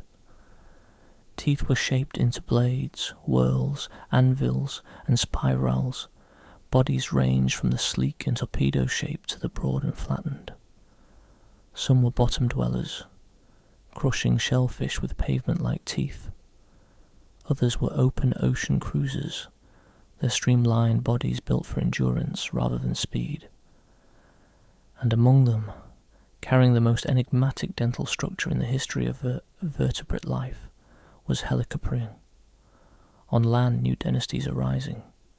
The great amphibians that dominated the Carboniferous are giving way to the first reptiles, creatures that can lay their eggs on dry land and venture far from water. Among them are the synapsids, the so-called mammal-like reptiles, and our own distant ancestors, who would rule the land for tens of millions of years before the dinosaurs arrived. But it is the seas that concern us tonight. And in the Permian seas, something extraordinary is happening. The oceans are warm and shallow in many places, flooded over the continental margins. And swimming through these warm, productive waters are some of the strangest and most diverse cartilaginous fish that the world has ever seen. This is a golden age for the relatives of sharks and rays, a period of experimentation in tooth shape, body form and feeding strategy that produce designs so bizarre that they make modern sharks look positively conservative by comparison. Among these experimental cartilaginous fish, one group stands out for the sheer baffling absurdity of its dental architecture. These are the eugeneodonts, an order of fish related not to modern sharks but to the holocephalans, the group that includes the modern ratfish and chimaeras, those strange deep-water fish with fused teeth and large, haunting eyes. The eugeneodonts possessed a unique feature that set them apart from every other fish that has ever lived. On the midline of their lower jaw, they grew a continuous spiral of teeth, a whorl that added new teeth at one end and retained the old ones, curling them inward like the shell of a nautilus or the spiral of a fern frond. And the most famous, the most mysterious, and the most spectacularly misunderstood member of this group was a creature whose name translates as spiral saw. This was Helicoprion. The story of Helicoprion's discovery begins in the 1880s, in a place about as far from the Permian seas as you can imagine, and the first specimen was found not by a paleontologist but by a gold prospector. A man known only as Mr. Davis was working in a tributary of the Gascoyne River in Western Australia when he found a strange object embedded in the rock. It was a partial spiral of fossilized teeth, a whorl preserving 14 individual teeth, 13 of which were visible. It looked, at first glance, like the shell of some exotic ammonite, one of those coiled cephalopods whose fossils are found in rocks around the world. But on closer inspection, it was clearly something else. The structures were not shell chambers, they were teeth, sharp, serrated, blade-like teeth, arranged in a continuous, tightly wound spiral. The fossil was shipped to England, where it was examined by the paleontologist Henry Woodward. In 1886, Woodward described it and assigned it to the genus Edestus, another enigmatic toothed fish from the Carboniferous. He called it Edestus davisii, after its discoverer. but the identification was tentative. The spiral was unlike anything that had been described in Edestus or any other fish. 13 years later, in 1899, the Russian geologist Alexander Petrovich Kapinski was working in the Ural Mountains of Russia when he found similar spiral fossils, better preserved and more complete than the Australian specimen. Kapinski recognized that these were sufficiently different from Edestus to warrant a new genus. He named it Helicoprion, from the Greek helikos, meaning spiral, and prion, meaning saw. The type species was Helicoprion besonowii, named after the colleague who helped discover the specimens. Kapinski also transferred the Australian specimen to this new genus, renaming it Helicoprion davisii. Kapinski understood that the spirals were made of teeth. He understood that they belonged to some kind of large cartilaginous fish, but he had a problem that would haunt Helicoprion research for over a century. The only parts of the animal that fossilized were the teeth. Everything else, the skull, the jaws, the body, the fins, was made of cartilage, a soft material that almost never survives the fossilization process. It simply decays, leaving no trace. Kapinski had the spiral. He had nothing else. And the question that followed was as obvious as it was, for over 100 years, unanswerable. Where on the animal did the spiral go? What followed was one of the longest, most creative, and most spectacularly wrong series of reconstructions in the history of paleontology. The tooth whorl was so unlike anything in the modern animal kingdom that scientists had essentially no frame of reference for placing it. They were working from a single, disembodied structure, trying to imagine the animal that produced it, with almost no anatomical context to guide them. Kapinski himself made several attempts. In his original 1899 publication, he illustrated the whorl curling upward and outward from the animal's upper jaw, like a weaponized elephant trunk or a sawfish's saw that had spiraled upward on itself. It was a dramatic image, a monstrous fish with a great coiling blade projecting from its face. In a later publication, in 1911, Kapinski changed his mind and depicted the whorls as components of the dorsal fins, arising from the animal's back like some kind of elaborate crest. Remarkably, reconstructions similar to Kapinski's original 1899 version continued to appear in Russian publications and textbooks as late as 2001. Other scientists offered their own interpretations, and the range of suggestions was extraordinary. Charles Rochester Eastman, an American paleontologist, wrote in 1900 that the whorl might be a defensive spine positioned in front of the dorsal fin, protruding from the animal's back. Others suggested it might be located on the tail, curling outward like the prehensile tail of a seahorse. Some imagined it attached to the nose, like a grotesque weaponized proboscis. Still others, unable to imagine such a monstrosity attached to the face at all, proposed that it was located somewhere along the body, and perhaps embedded in the skin of the belly or the flank. In 1995, John A. Long, the curator of vertebrate paleontology at the Western Australian Museum, published an illustration in his book, The Rise of Fishes, that showed the lower jaw of Helicoprion curling downward into a great tooth spiral, hanging below the chin like a monstrous beard. One could almost imagine the fish uncoiling this structure and lashing at prey with it, like a whip made of teeth. Every one of these reconstructions was creative. Every one of them was reasonable, given the limited evidence available, and every one of them was wrong. The problem was that, without associated skeletal material, the tooth whorl was essentially a free-floating artifact. It could be placed almost anywhere on the animal's body, and there was no way to definitively rule out any particular placement. It was like finding a single gear from a machine and trying to guess what the machine looked like. The gear could fit in 100 different designs. The breakthrough that would finally resolve this century-old puzzle came from an unlikely source. In 1950, in the Waterloo phosphate mine near Montpelier, Idaho, a remarkable fossil was found.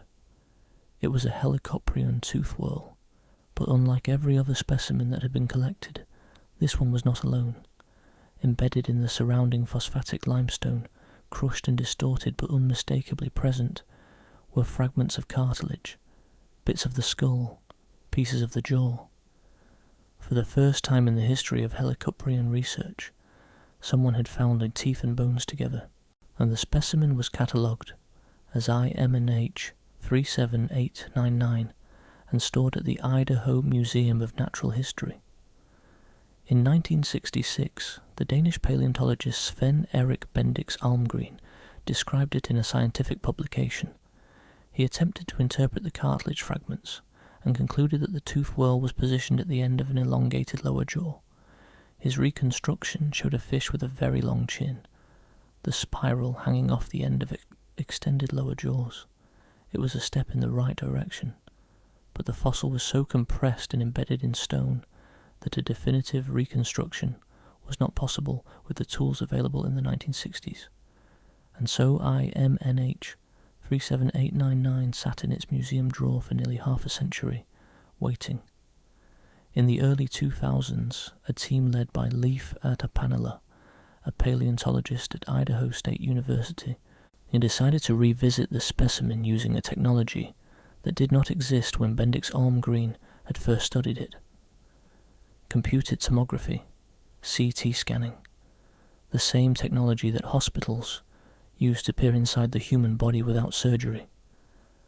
Tapanila and his colleagues took the fossil to the University of Texas high-resolution X-ray CT facility in Austin, one of the premier fossil scanning facilities in the world, and ran it through the machine. The scans, in Tapanila's words, came out brilliant. The CT images could distinguish between the denser tooth material and the more faintly preserved cartilage, revealing structures that were invisible to the naked eye and had been obscured in the crushed, rock-embedded fossil for 63 years. And what those images revealed changed everything we thought we knew about Helicoprion. And the tooth whorl did not hang off the end of a long jaw. It occupied the entire mandibular arch, the full length of the lower jaw. The spiral began at the very back of the mouth, near the hinge where the upper and lower jaws met, and curled forward and downward, filling the space where, in a modern fish, the tongue would be. The oldest teeth, those at the centre of the spiral, were the smallest, having been pushed inward and downward by the continuous growth of new teeth at the outer edge. New teeth were added at the back, and as they were added, the older teeth were pushed forward and down, curling into the spiral. The entire structure was a continuously growing dental conveyor belt, a biological buzzsaw that never stopped adding new blades. And the upper jaw. The CT scans revealed that it had no teeth at all. The upper jaw was smooth. Helicoprion bit down with its spiraling lower teeth against a flat, toothless upper jaw, using a shearing motion to slice through its prey. It was not a crushing bite. It was a cutting bite, a scissor-like action in which the sharp, serrated teeth of the whorl sliced against the smooth upper surface like a circular saw pressing against a cutting board. But the most surprising revelation of all was not about the teeth or the jaw. It was about the animal's identity. For over a century, Helicoprion had been assumed to be a shark. It looked like a shark. It swam like a shark. It had teeth like a shark. But the CT scans revealed anatomical features in the upper jaw and skull that told a very different story. The upper jaw articulated with the brain case in two places, and the hyomandibular, and a bone that plays a key role in jaw suspension in the true sharks, was not part of the jaw mechanism at all. These features are characteristic not of sharks and rays, the elasmobranchs, but of the holocephalans, the group that includes modern ratfish and chimeras. It was always assumed that Helicoprion was a shark, Tapanila said upon publication of the study in the journal Biology Letters in 2013. But it is more closely related to ratfish, a holocephalan. The main thing it has in common with sharks is the structure of its teeth. Everything else is holocephalan. Helicoprion was not a shark. It was a ratfish relative, a very large, very toothy, very specialized ratfish relative, but a ratfish nonetheless. This was one of the great plot twists in the history of vertebrates at paleontology, a creature that had been mislabeled for over a century, not just in its anatomy, but in its very identity. So what did this animal actually look like? Based on the skeletal anatomy of smaller eugeneodonts and the CT scan data, paleontologists estimate that Helicoprion reached lengths between 5 and 12 meters, making it comparable in size to a modern great white shark and possibly considerably larger.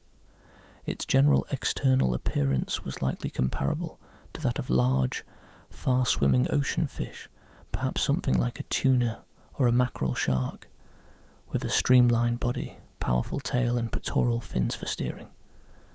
Artist Ray Troll, who has spent decades illustrating Helicoprion and was a key collaborator on the 2013 study, created a new reconstruction showing a sleek, powerful fish with its spiral of teeth entirely enclosed within a relatively short, powerful lower jaw. It was a far cry from the monstrous jaw-dangling, back-spined, tail-curled nightmare that had been depicted for the previous century. Fossils of Helicoprion have been found in marine deposits on nearly every continent, from the Ural Mountains of Russia to the phosphate mines of Idaho, from Western Australia to Kazakhstan to China. This global distribution tells us that Helicoprion was a pelagic fish, a creature of the open ocean, capable of crossing vast stretches of water. The highest concentrations of fossils come from Idaho and Russia, regions that during the Permian were covered by shallow seas, and these concentrations may represent areas where the animals congregated, perhaps for feeding or for breeding, and Helicoprion was a survivor. It first appeared in the fossil record during the late Carboniferous, roughly 290 million years ago, and it persisted through the Permian period and into the early Triassic, finally going extinct around 225 million years ago. This means that Helicoprion survived the Permian-Triassic extinction event, the so-called Great Dying, the most catastrophic mass extinction in the history of life on Earth.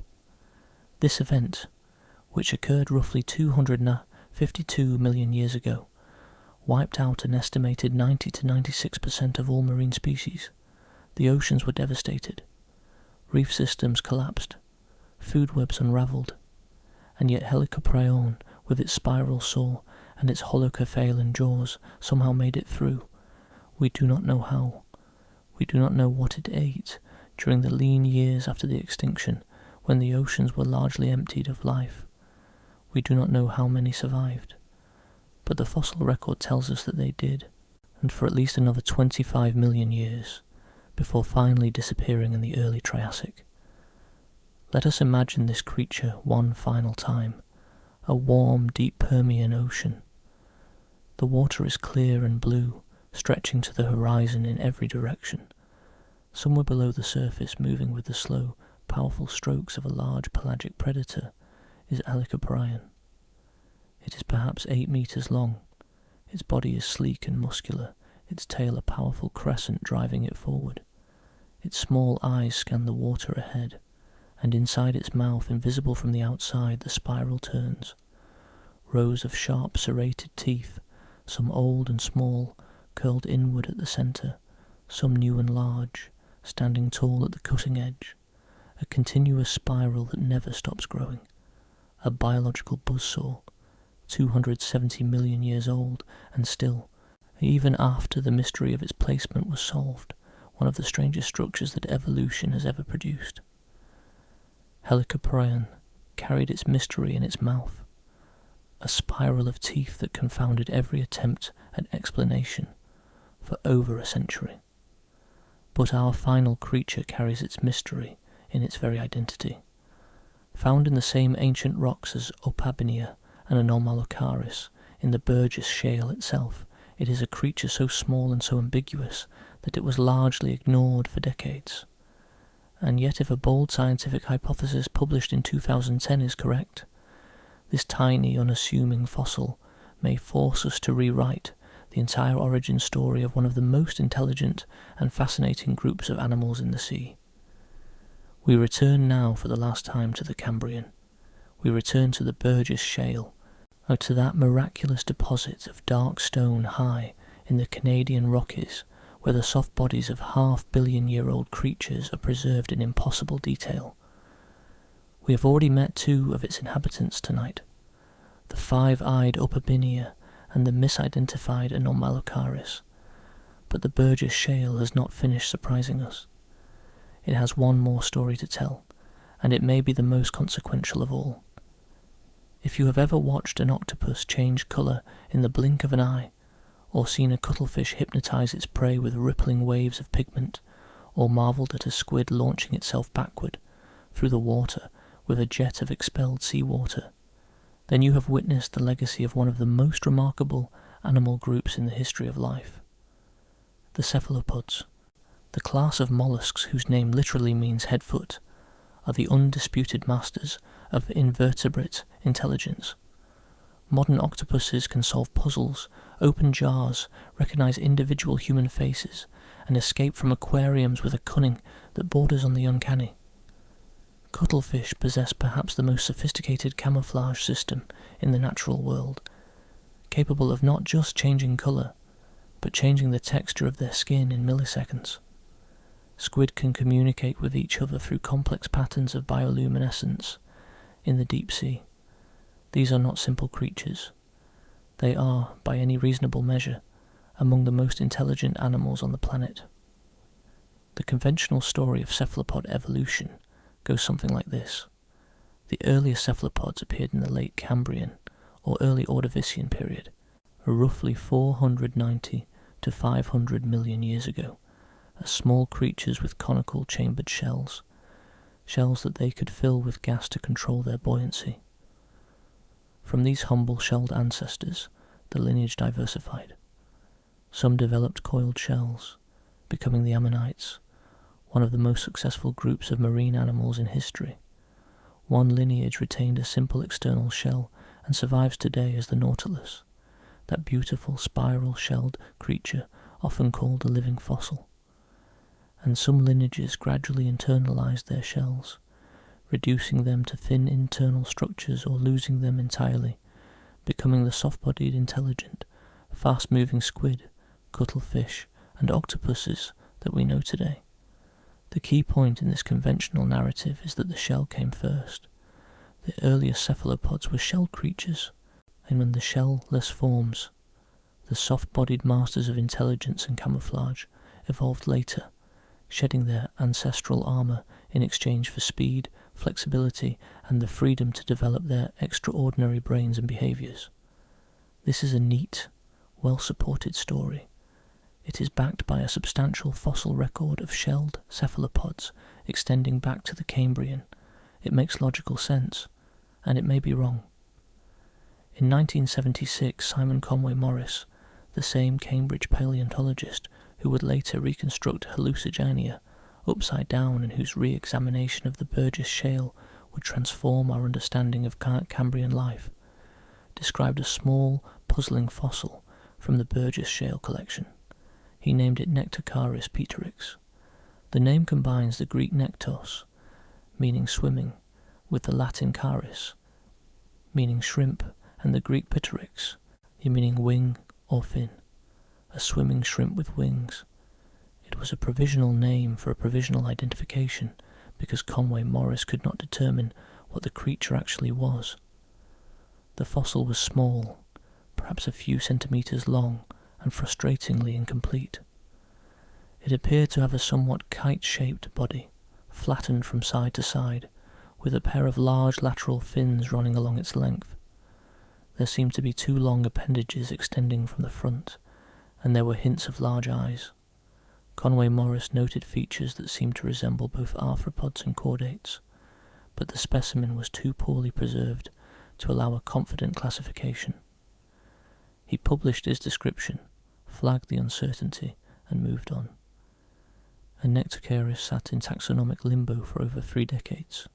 It was not a high-profile mystery. Unlike the Tully monster, it did not have thousands of specimens and a dedicated public following. Unlike Helicopterion, it did not have a visually dramatic feature that captured the imagination.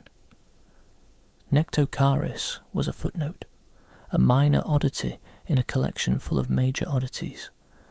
Most paleontologists, if they thought about it at all, regarded it as just another ambiguous Cambrian fossil that would probably turn out to be a stem group arthropod or some other relatively unremarkable evolutionary experiment.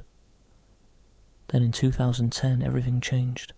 Martin Smith and Jean-Bernard Caron, two paleontologists working at the Royal Ontario Museum in Toronto, published a paper in the journal Nature that sent a shockwave through the field.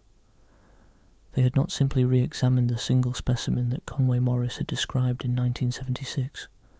They had found more, and many more. Through careful searching of the Burgess Shale collections, they had identified 91 specimens of Nectocaris, most of which had been previously overlooked or misidentified.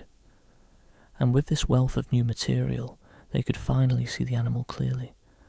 What they saw was not an arthropod, it was not a chordate, it was, they argued, a cephalopod, a Cambrian cephalopod, a cephalopod from 505 million years ago, at least 30 million years older than the oldest previously known cephalopod fossils. And not just any cephalopod, a soft-bodied shellless cephalopod, a creature that looked, in its basic body plan, more like a squid than a nautilus, a creature that, if the interpretation was correct, would overturn the entire conventional narrative of cephalopod evolution. Smith and Caron described the animal in detail. Nectocaris had a flattened, kite-shaped body with two large lateral fins, somewhat like the fins of a modern cuttlefish. At the front it had two long flexible tentacles, not the 8 or 10 arms of modern cephalopods, but two, perhaps representing an ancestral condition from which the greater number of arms later evolved. It had large, well-developed, camera-type eyes with lenses, the kind of sophisticated visual organs that characterize modern cephalopods and are fundamentally different from the compound eyes of arthropods. And beneath its head, extending downward, was a funnel-shaped structure, a siphon, that the researchers interpreted as a jet propulsion organ, the same basic mechanism that modern squid use to shoot themselves backward through the water at high speed.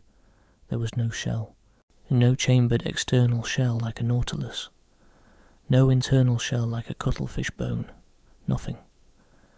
Nectocaris was, if Smith and Caron were right, a naked, soft-bodied, jet-propelling, tentacled, camera-eyed cephalopod from the Cambrian period, the oldest of its kind by a vast margin. The implications were enormous, and the controversy was immediate. If Nectocaris was truly a cephalopod, then the conventional story of cephalopod evolution was backward. The shell did not come first. The soft body came first. The earliest cephalopods were not small, shelled, buoyancy-controlling creatures that later shed their shells. They were soft-bodied, active swimmers that later evolved shells, perhaps as a secondary adaptation for buoyancy control or protection. And this would be like discovering that the earliest birds were flightless and only later evolved wings, a complete reversal of the expected order.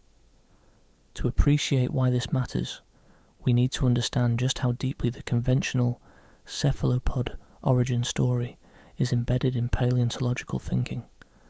For more than a century, the fossil record seemed to tell a clear and consistent tale.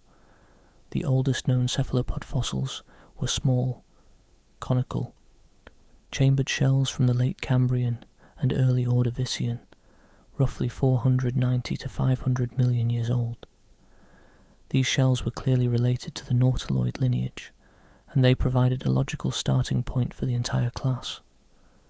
From these shelled ancestors, the story went, everything else followed.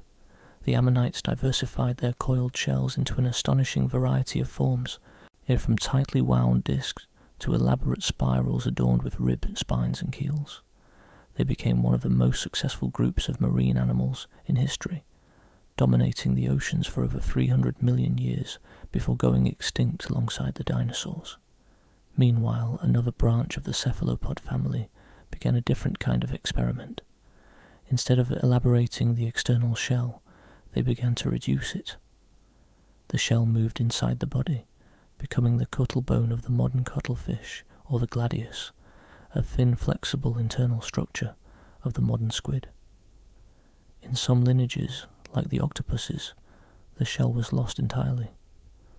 As the shell shrank, the body became more flexible, more agile, more capable of the extraordinary feats of movement and camouflage that define the modern soft-bodied cephalopods. This narrative, from shelled ancestor to shell-reduced descendant, was supported by a solid fossil record and made intuitive, evolutionary sense. Armor came first, speed and intelligence came later.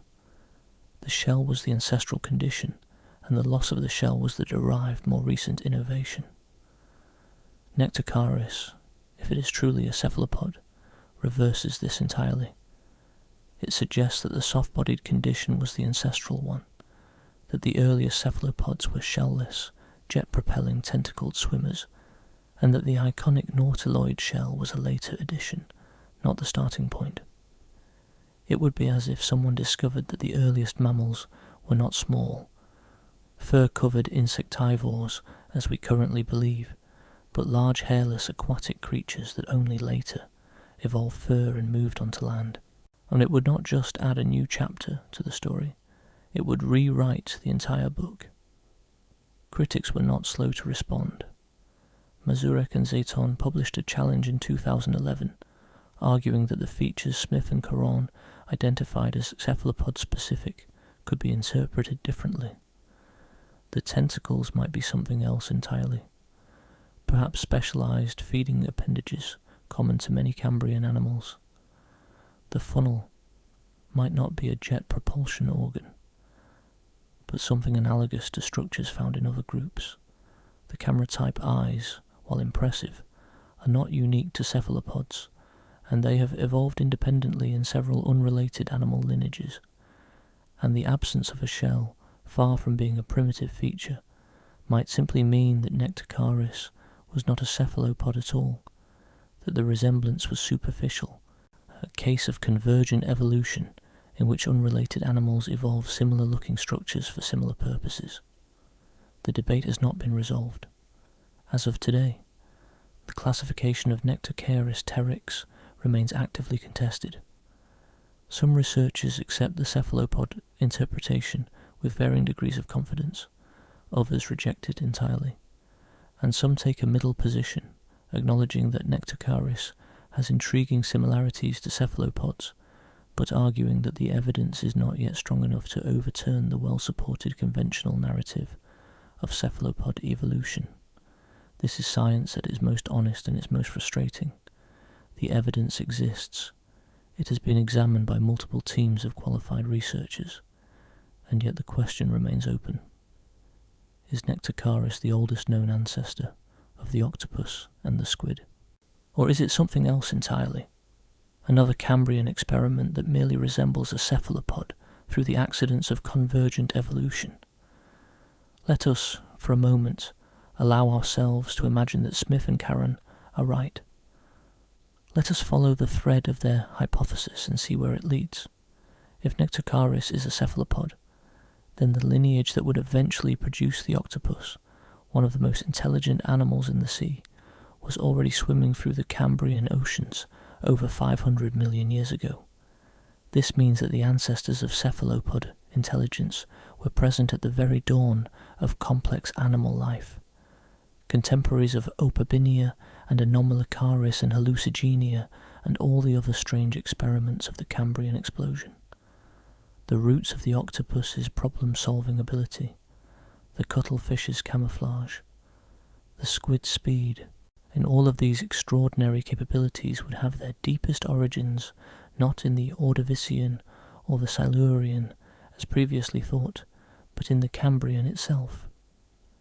It would mean that soft-bodied, active, jet-propelling animals with sophisticated eyes existed before the first fish had evolved jaws, before the first creature had crawled onto land, before the first coral reef was built, before almost everything we think of as familiar in the marine world had appeared. The cephalopod lineage, if this is true, is not merely ancient. It is primordial. It is as old as animal complexity itself, and there is something profoundly moving about that idea. The octopus in its rocky den, watching you with its uncanny, intelligent eyes, would not just be a clever animal. It would be the heir to one of the oldest continuously surviving lineages of complex life on Earth. Its intelligence would not be a recent innovation. It would be the flowering of a potential that has been growing slowly, patiently, in the dark waters of the world for over 500 million years. But we must be careful. We must hold this beautiful idea gently, with open hands, because it may not be true. The evidence for Nectocaris as a cephalopod is suggestive but not conclusive. The fossil record of early cephalopod evolution is fragmentary and difficult to interpret. Soft-bodied animals rarely fossilize, and when they do, the preserved impressions are often ambiguous, open to multiple interpretations. Nectocaris may be a cephalopod. It may be something else entirely, something that has no modern equivalent, another branch on the tree of life that flourished briefly and then vanished, leaving behind only a handful of flattened impressions in the shale to mark its passing. Let us try to reconstruct this creature's life, regardless of which interpretation is correct. Nectocaris was a small animal, a few centimetres long, living on or near the seafloor of the Cambrian. Its large eyes suggest it was a visual hunter, or at least a visually oriented creature, capable of tracking movement and detecting threats in the dim waters of the reef margin. Its lateral fins would have given it the ability to swim with some agility, perhaps using undulating movements similar to those of a modern cuttlefish. If the funnel-like structure beneath its head was indeed a jet propulsion organ, it could have used sudden bursts of speed to escape predators, squirting itself backward in the manner of a modern squid. Its 2 tentacles, if that is what they were, would have been used for grasping food, perhaps small worms or organic debris, manipulating them and directing them toward its mouth. It was likely a small predator or a scavenger, operating in the complex ecosystem of the Cambrian reef in a niche that required good eyesight, reasonable mobility, and the ability to manipulate small objects. It was not a dominant force. It was not an apex predator. It was a small, soft, vulnerable creature in a world full of much larger and much more heavily armed animals. If Anomalocaris was the lion of the Cambrian seas, then Nectocaris was perhaps the mouse. Small, quick, watchful, and always in danger. And yet, if the cephalopod hypothesis is correct, this small, a frightened creature was the beginning of something extraordinary. From these humble, soft-bodied origins, over the course of hundreds of millions of years, a lineage would emerge that would produce the chambered nautilus, the giant squid of the deep ocean, the common octopus with its astonishing intelligence, and the flamboyant cuttlefish with its mesmerizing displays of colour. All of it, potentially, traceable back to a small, kite-shaped animal with 2 tentacles and big worried eyes, swimming through the reefs of the Cambrian while the rest of the animal kingdom was still figuring out the basics. That is the power and the beauty of paleontology. A single fossil, a few centimetres of flattened impression in a slab of ancient rock, can carry the weight of 500 million years of evolutionary possibility. It can connect us to the deepest roots of life on this planet, and it can remind us with a gentle, persistent insistence that the history of life in the sea is not a story with a known ending. It is a story that is still being written, still being discovered, still being argued about in laboratories and lecture halls and the pages of scientific journals. Nectocaris may or may not be the ancestor of the octopus, but either way it is a messenger from the dawn of complexity, a small ghost in the stone that asks us to consider the possibility that the intelligence we admire in the living ocean has roots far deeper, far older, and far more mysterious than we ever imagined. And so we arrive at the end of our journey. 5 creatures, 5 mysteries, 5 ghosts summoned from the deep past of the world's oceans, each one a different kind of puzzle, each one a different testament to the strangeness and the beauty of life's long history beneath the waves.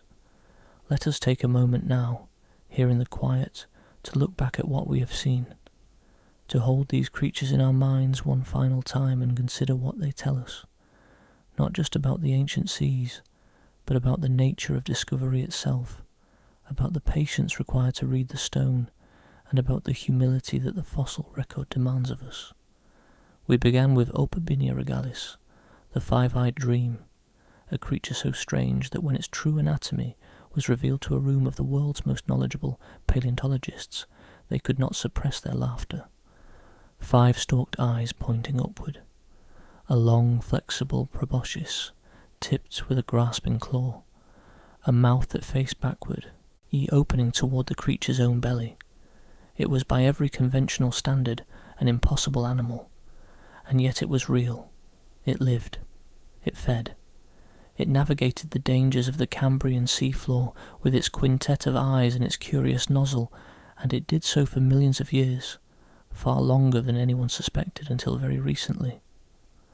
The discovery of Utaurora in Utah in 2022 and Muridarin in Wales in 2024 showed us that opabinids were not a brief flicker, but an enduring lineage, surviving for at least 40 million years across continents. Opabinia teaches us something important. It teaches us that evolution is not constrained by our sense of what is reasonable. It does not design by committee. It does not consult with engineers. It tries things. It tries improbable, absurd, seemingly impossible things. And sometimes those things work. And sometimes they work beautifully, for a very long time, in ways that we can barely comprehend from our vantage point, 500 million years later. The five-eyed scavenger of the Cambrian was not a mistake. It was a success. And its legacy, its place on the stem lineage leading to all the arthropods, tells us that the path to the most diverse group of animals on Earth passed through some very strange territory indeed. Then we met an Unmalocaris, the strange shrimp, the predator that hid in plain sight as 3 completely different animals for nearly a century. A shrimp arm, a jellyfish mouth, a sponge body. 3 entries in 3 different sections of the classification system, all belonging to one magnificent creature that was in its time the largest and most visually acute predator in the oceans of the world. Unmalocaris teaches us about the limits of our own pattern recognition. We see what we expect to see. When a fossil looks like a shrimp, we call it a shrimp. When a fossil looks like a jellyfish, we call it a jellyfish. It took decades of painstaking work, and a willingness to question assumptions that had been accepted as fact before the truth emerged. And even now, with the creature fully assembled and universally recognized, the debate about its diet continues. Those powerful grasping arms, that elaborate circular mouth, those eyes with 16,000 lenses each, were they the tools of a trilobite crusher, cracking open armoured prey with brute force? Or were they the tools of a soft prey specialist, a creature that used its incredible vision and flexible appendages to snatch worms and soft-bodied creatures from the water column? And the evidence points in both directions. The debate is unresolved, and that too is a kind of lesson. Even the most famous, the most thoroughly studied creatures in the fossil record can still hold secrets that resist our best efforts at interpretation. Our third creature, Tullimonstrum gregarium, the Tully monster, took the art of scientific resistance to an entirely different level. After nearly 70 years of study, after the analysis of over 1,800 specimens in a single museum, after landmark papers in the journal Nature arguing that it was a vertebrate and equally forceful papers arguing that it was not, after synchrotron spectroscopy and 3D laser scanning and X-ray micro-CT, the Tully monster remains what it has been since Francis Tully first pulled it from a siderite nodule in Illinois in 1955. Unclassified. We cannot say what it is. But we can say with reasonable confidence, since the 2023 study by Mikami and colleagues, what it is not. It is not a vertebrate. Its head segmentation, extending directly from its body segmentation, is inconsistent with any known vertebrate lineage. But telling us what something is not is very different from telling us what it is. The Tully monster teaches us the most humbling lesson of all. It teaches us that there are creatures in the fossil record that we may never fully understand. Not because we are not trying, not because we lack technology or intelligence or dedication, but because the evidence, however abundant, is simply not sufficient to answer the question. The animal is too strange, too different from anything alive today, too far removed from the familiar branches of the tree of life for us to place it with confidence. And the honest response to that situation is not to force an answer, but to sit with the uncertainty, to say with the clarity that science demands, we do not know. And that is all right. Helicopterion, the spiral saw, gave us a different kind of mystery. Here was a creature whose most distinctive feature, a continuous whirl of sharp, serrated teeth arranged in a perfect spiral, was found in abundance across the globe. Hundreds of specimens, found on nearly every continent. And yet, because those teeth were the only part of the animal that fossilized, because its skeleton was made of cartilage that dissolved back into the sea, nobody could figure out where the spiral went. For 114 years, from Kapinski's first description in 1899 to Tapanila's CT scan revelation in 2013, scientists imagined the tooth whirl on the upper jaw, the lower jaw, the dorsal fin, the tail, the nose, the belly, and virtually every other part of the body. Every one of those placements was reasonable. Every one was wrong. The spiral was inside the lower jaw the whole time, occupying the entire mandibular arch, curling forward from the jaw hinge to fill the space where a tongue would be. And the creature was not even a shark. It was a ratfish relative, a holocephalin. The most basic assumption about its identity, an assumption that had been taken for granted for over a century, turned out to be incorrect. Helicopterion teaches us that persistence matters, that new technology can crack old puzzles, and that the most obvious assumptions are sometimes the ones most in need of questioning. And finally, Nectocaris poteryx, the impossible squid. A tiny creature from the Burgess Shale, it largely ignored for 34 years after its initial description, then thrust into the spotlight by a bold reinterpretation that proposed it was the oldest known cephalopod, a soft-bodied ancestor of squid and octopuses, 30 million years older than any previously known member of that group. If true, it means that the lineage leading to some of the most intelligent animals in the sea was already present at the dawn of complex animal life, swimming through the Cambrian alongside trilobites and anomalocaridids. If not true, it is yet another Cambrian enigma, another soft-bodied experiment that we cannot confidently classify. Either way, it is a creature that asks us to consider the depth and the mystery of the ocean's evolutionary history, and to hold our conclusions lightly, knowing that the next fossil, the next study, the next CT scan, might change everything. These 5 creatures taken together paint a picture of the ocean's past that is very different from the clean, orderly narrative we sometimes encounter in textbooks and documentaries. The history of life in the sea is not a straight line. It is not a steady march from simple to complex, from primitive to advanced, from strange to familiar. It is a sprawling, tangled, often contradictory story of experimentation and extinction, of designs that worked brilliantly for millions of years and then vanished without a trace, of creatures that defied classification in their own time and continue to defy it in ours. And that, perhaps, is the deepest lesson of all. The ocean has always been a place of mystery. It has always been a place where the rules that seem to govern life on land break down, where forms appear that have no analogy elsewhere, where the creative potential of evolution seems to reach its fullest and most bewildering expression. The creatures we have met tonight are reminders of this. They are the footnotes that turn out to be more interesting than the main text. They are the exceptions that prove no rule. They are the beautiful, the baffling, and the genuinely unknown.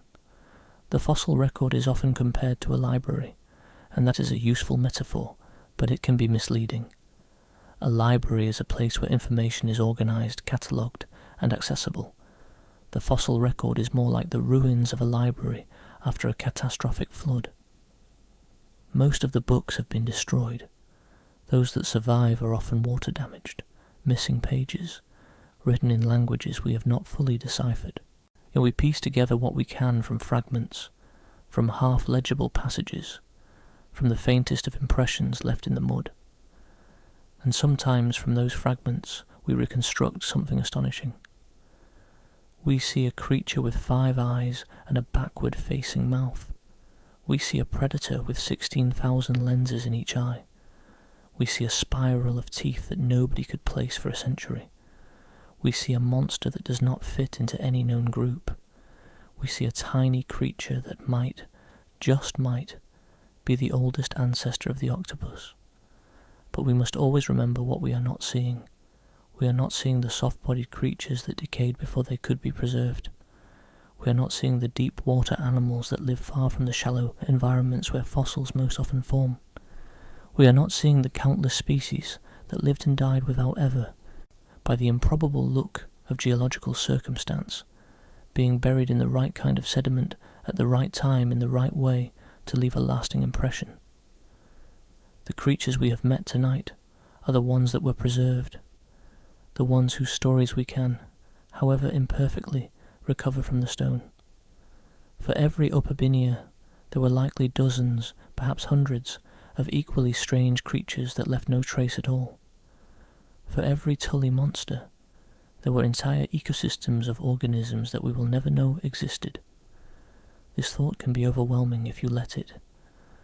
The scale of what has been lost, the sheer volume of information that has been erased by time, is almost incomprehensible. But it can also be a source of wonder, because what we have found in those rare and miraculous windows of preservation like the Burgess Shale and Mason Creek is so extraordinary, so far beyond what we would have predicted, that it invites us to imagine what else might be out there, waiting in rocks we have not yet split open, hiding in formations we have not yet explored, preserved in nodules that are still buried, still sealed, still keeping their secrets in the darkness underground. The story of life in the sea is not finished being told. It is not finished being discovered.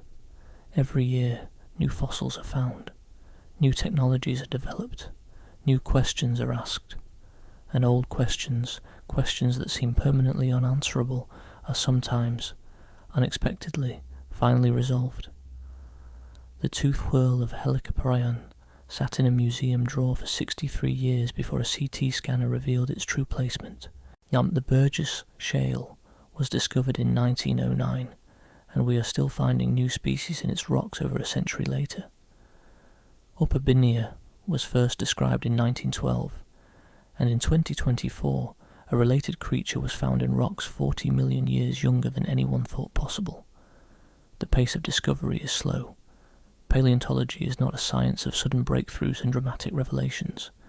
It is a science of patience, of incremental progress, of decades spent studying a single organism, a single formation, a single question. But the rewards when they come are extraordinary. They give us glimpses of worlds so strange and so beautiful that they expand our sense of what is possible.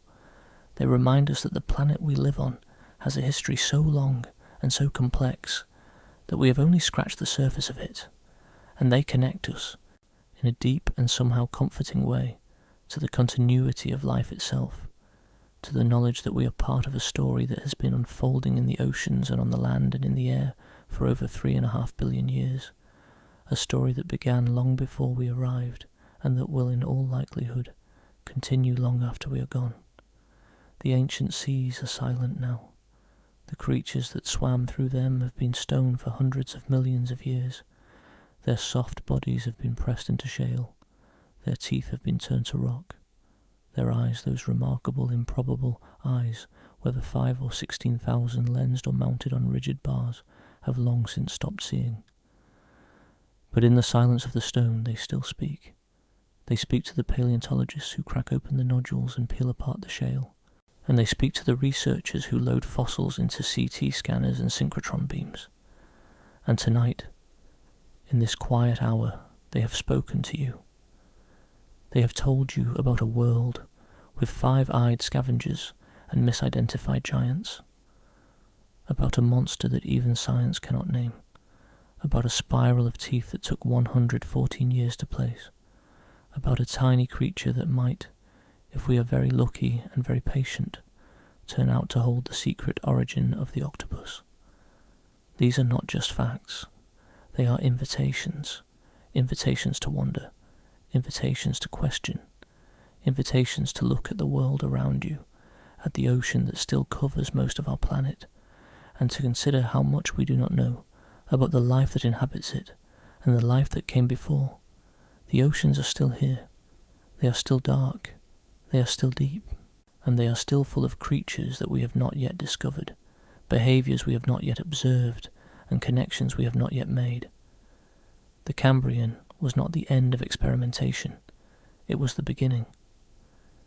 And every wave that breaks on every shore is a whisper from that ancient, ongoing, endlessly creative process that has been shaping life on this planet since the first cells divided in the first warm seas. If you are still awake, I am grateful for your company tonight. We have travelled a very long way together, through 500 million years of ocean history, and I hope that the journey has been a gentle one. If you are beginning to drift, that is perfectly all right. Let the images of these ancient creatures soften in your mind. Let the Cambrian seafloor, with its microbial mats and its strange sponges and its five-eyed scavengers, it become a quiet landscape behind your eyelids. Let the warm Permian Ocean, with its spiral-toothed predator gliding through the blue, become a place of stillness rather than drama. There is no hurry. The fossils are not going anywhere. They have waited for hundreds of millions of years. They can wait a little longer. And when you wake, the world will still be here, and the oceans will still be here, and somewhere, in a quarry or a riverbed, or a cliff face that no one has yet examined, another forgotten creature will be waiting in the stone, patient and silent, its mystery intact, ready to be discovered. Sleep well tonight, and rest easy in the knowledge that the ancient seas, those vast, dark, endlessly creative laboratories of evolution, have been telling their stories for a very, very long time, and they are not finished yet. Consider for a moment the scale of what remains to be discovered. The Burgess Shale, that miraculous window into the Cambrian, was found in 1909 by a man who happened to notice a strange fossil on a trail in the Canadian Rockies. Over a century of study has revealed hundreds of species from this single deposit. But the Burgess Shale is not the only Cambrian Lagerstätte. The Chengjiang biota in China, discovered in 1984, has yielded equally astonishing fossils, some even more beautifully preserved. The Emu Bay Shale in Australia, the Cayley Formation in China, the Sirius Passet fauna in Greenland, all of these sites have contributed their own unique revelations, and these are just the sites we have found. The rocks of the world are vast. The formations that might contain exceptional fossil preservation are scattered across every continent and buried under cities and farmland and forest. Some are in places that are difficult to access. Some are in places that have not yet been surveyed. Some are in places that no one has thought to look. The next great fossil discovery, the next creature that rewrites our understanding of ancient ocean life, could be anywhere. It could be in a quarry in Morocco, or a riverbed in Bolivia, or a cliff face in Siberia. It could be in a museum drawer, a specimen that was collected decades ago and has been sitting, unexamined, in a cabinet, waiting for someone to take a closer look. The history of paleontology is full of such surprises. The coelacanth, a fish that was thought to have been extinct for 66 million years, was found alive in a fish market in South Africa in 1938. The Wollemi pine, a tree known only from fossils over 90 million years old, and was discovered growing in a canyon in Australia in 1994. The world is full of things we have not yet found, both living and fossilized. And the oceans, those vast, dark, largely unexplored oceans, are the most likely place to find them. Perhaps somewhere in a rock formation that has not yet been explored, there is a fossil that would solve the mystery of the Tully monster once and for all. Perhaps there is a specimen of Nectocaris so perfectly preserved that its cephalopod or non-cephalopod nature can be determined beyond all doubt. Perhaps there is a creature even stranger than any we have met tonight, a creature so bizarre that it would make Opabinia look conventional by comparison, waiting in the stone for the geologist's hammer to set it free. We do not know, and that uncertainty, that vast beckoning unknowing, is not a source of frustration, it is a source of hope. It is the reason that paleontologists keep going back to the rocks, keep splitting the shale, keep cracking the nodules, keep loading fossils into CT scanners, because every new fossil is a message from the past. Every new species is a sentence in a story that has been writing itself for billions of years, and every mystery solved opens the door to 10 more mysteries that we did not know existed. The ancient seas are patient. They have kept their secrets for a very long time, and they will share them one by one as we develop the tools and the patience and the humility to ask the right questions. We have barely begun to listen, and that perhaps is the most wonderful thing of all. Thank you for joining me tonight. If you enjoyed this journey, you might also enjoy the video that is appearing on your screen right now. And if you would like more of these quiet explorations of the deep past, subscribing ensures that you will not miss the next one. But for now, let the silence settle. Let the ancient waters grow still, and let yourself be carried gently down into rest. The forgotten creatures are at peace in the stone, and so now are you. Good night. The ocean is dark now. The lights above the surface have dimmed. The waves are slow and gentle, lapping against shorelines that are nothing like the shorelines of the Cambrian, or the Permian, or the Carboniferous. The continents have drifted to their modern positions. The ice caps have formed and retreated and formed again. The creatures that swim in these waters are different from any that we have met tonight, and the trilobites are gone. The anomalocaridids are gone. The eugeneodonts with their spiral teeth are gone. The strange, unclassifiable Tully monster is gone. But the ocean endures. It has been here in one form or another since the very beginning. It has seen every age of life come and go. It has witnessed the Cambrian explosion and the great dying and the asteroid impact and the rise of the mammals. It has been the cradle of every major innovation in the history of life, from the first cell to the first eye to the first brain. And it is still here, still dark, still deep, still full of creatures that we have not yet discovered and mysteries that we have not yet solved. Somewhere in its depths right now, as you close your eyes, there are animals living lives that we cannot yet imagine. Creatures in the abyssal trenches that have never been seen by human eyes. Organisms in the mid-ocean ridges that feed on chemicals rather than sunlight. Microscopic beings in the sediment that have been there, quietly dividing for millions of years. The ocean is not just a museum of the past, it is a living laboratory, an ongoing experiment, a place where evolution continues to do what it has always done. Try things, test things, create things that no one has ever seen before. And that is perhaps the most comforting thought of all. The story is not over. The experiment continues.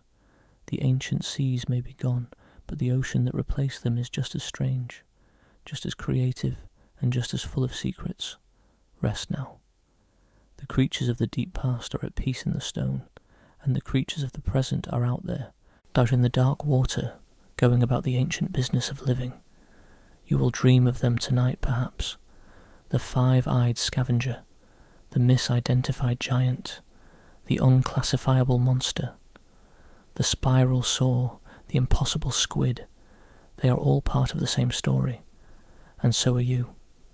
Good night.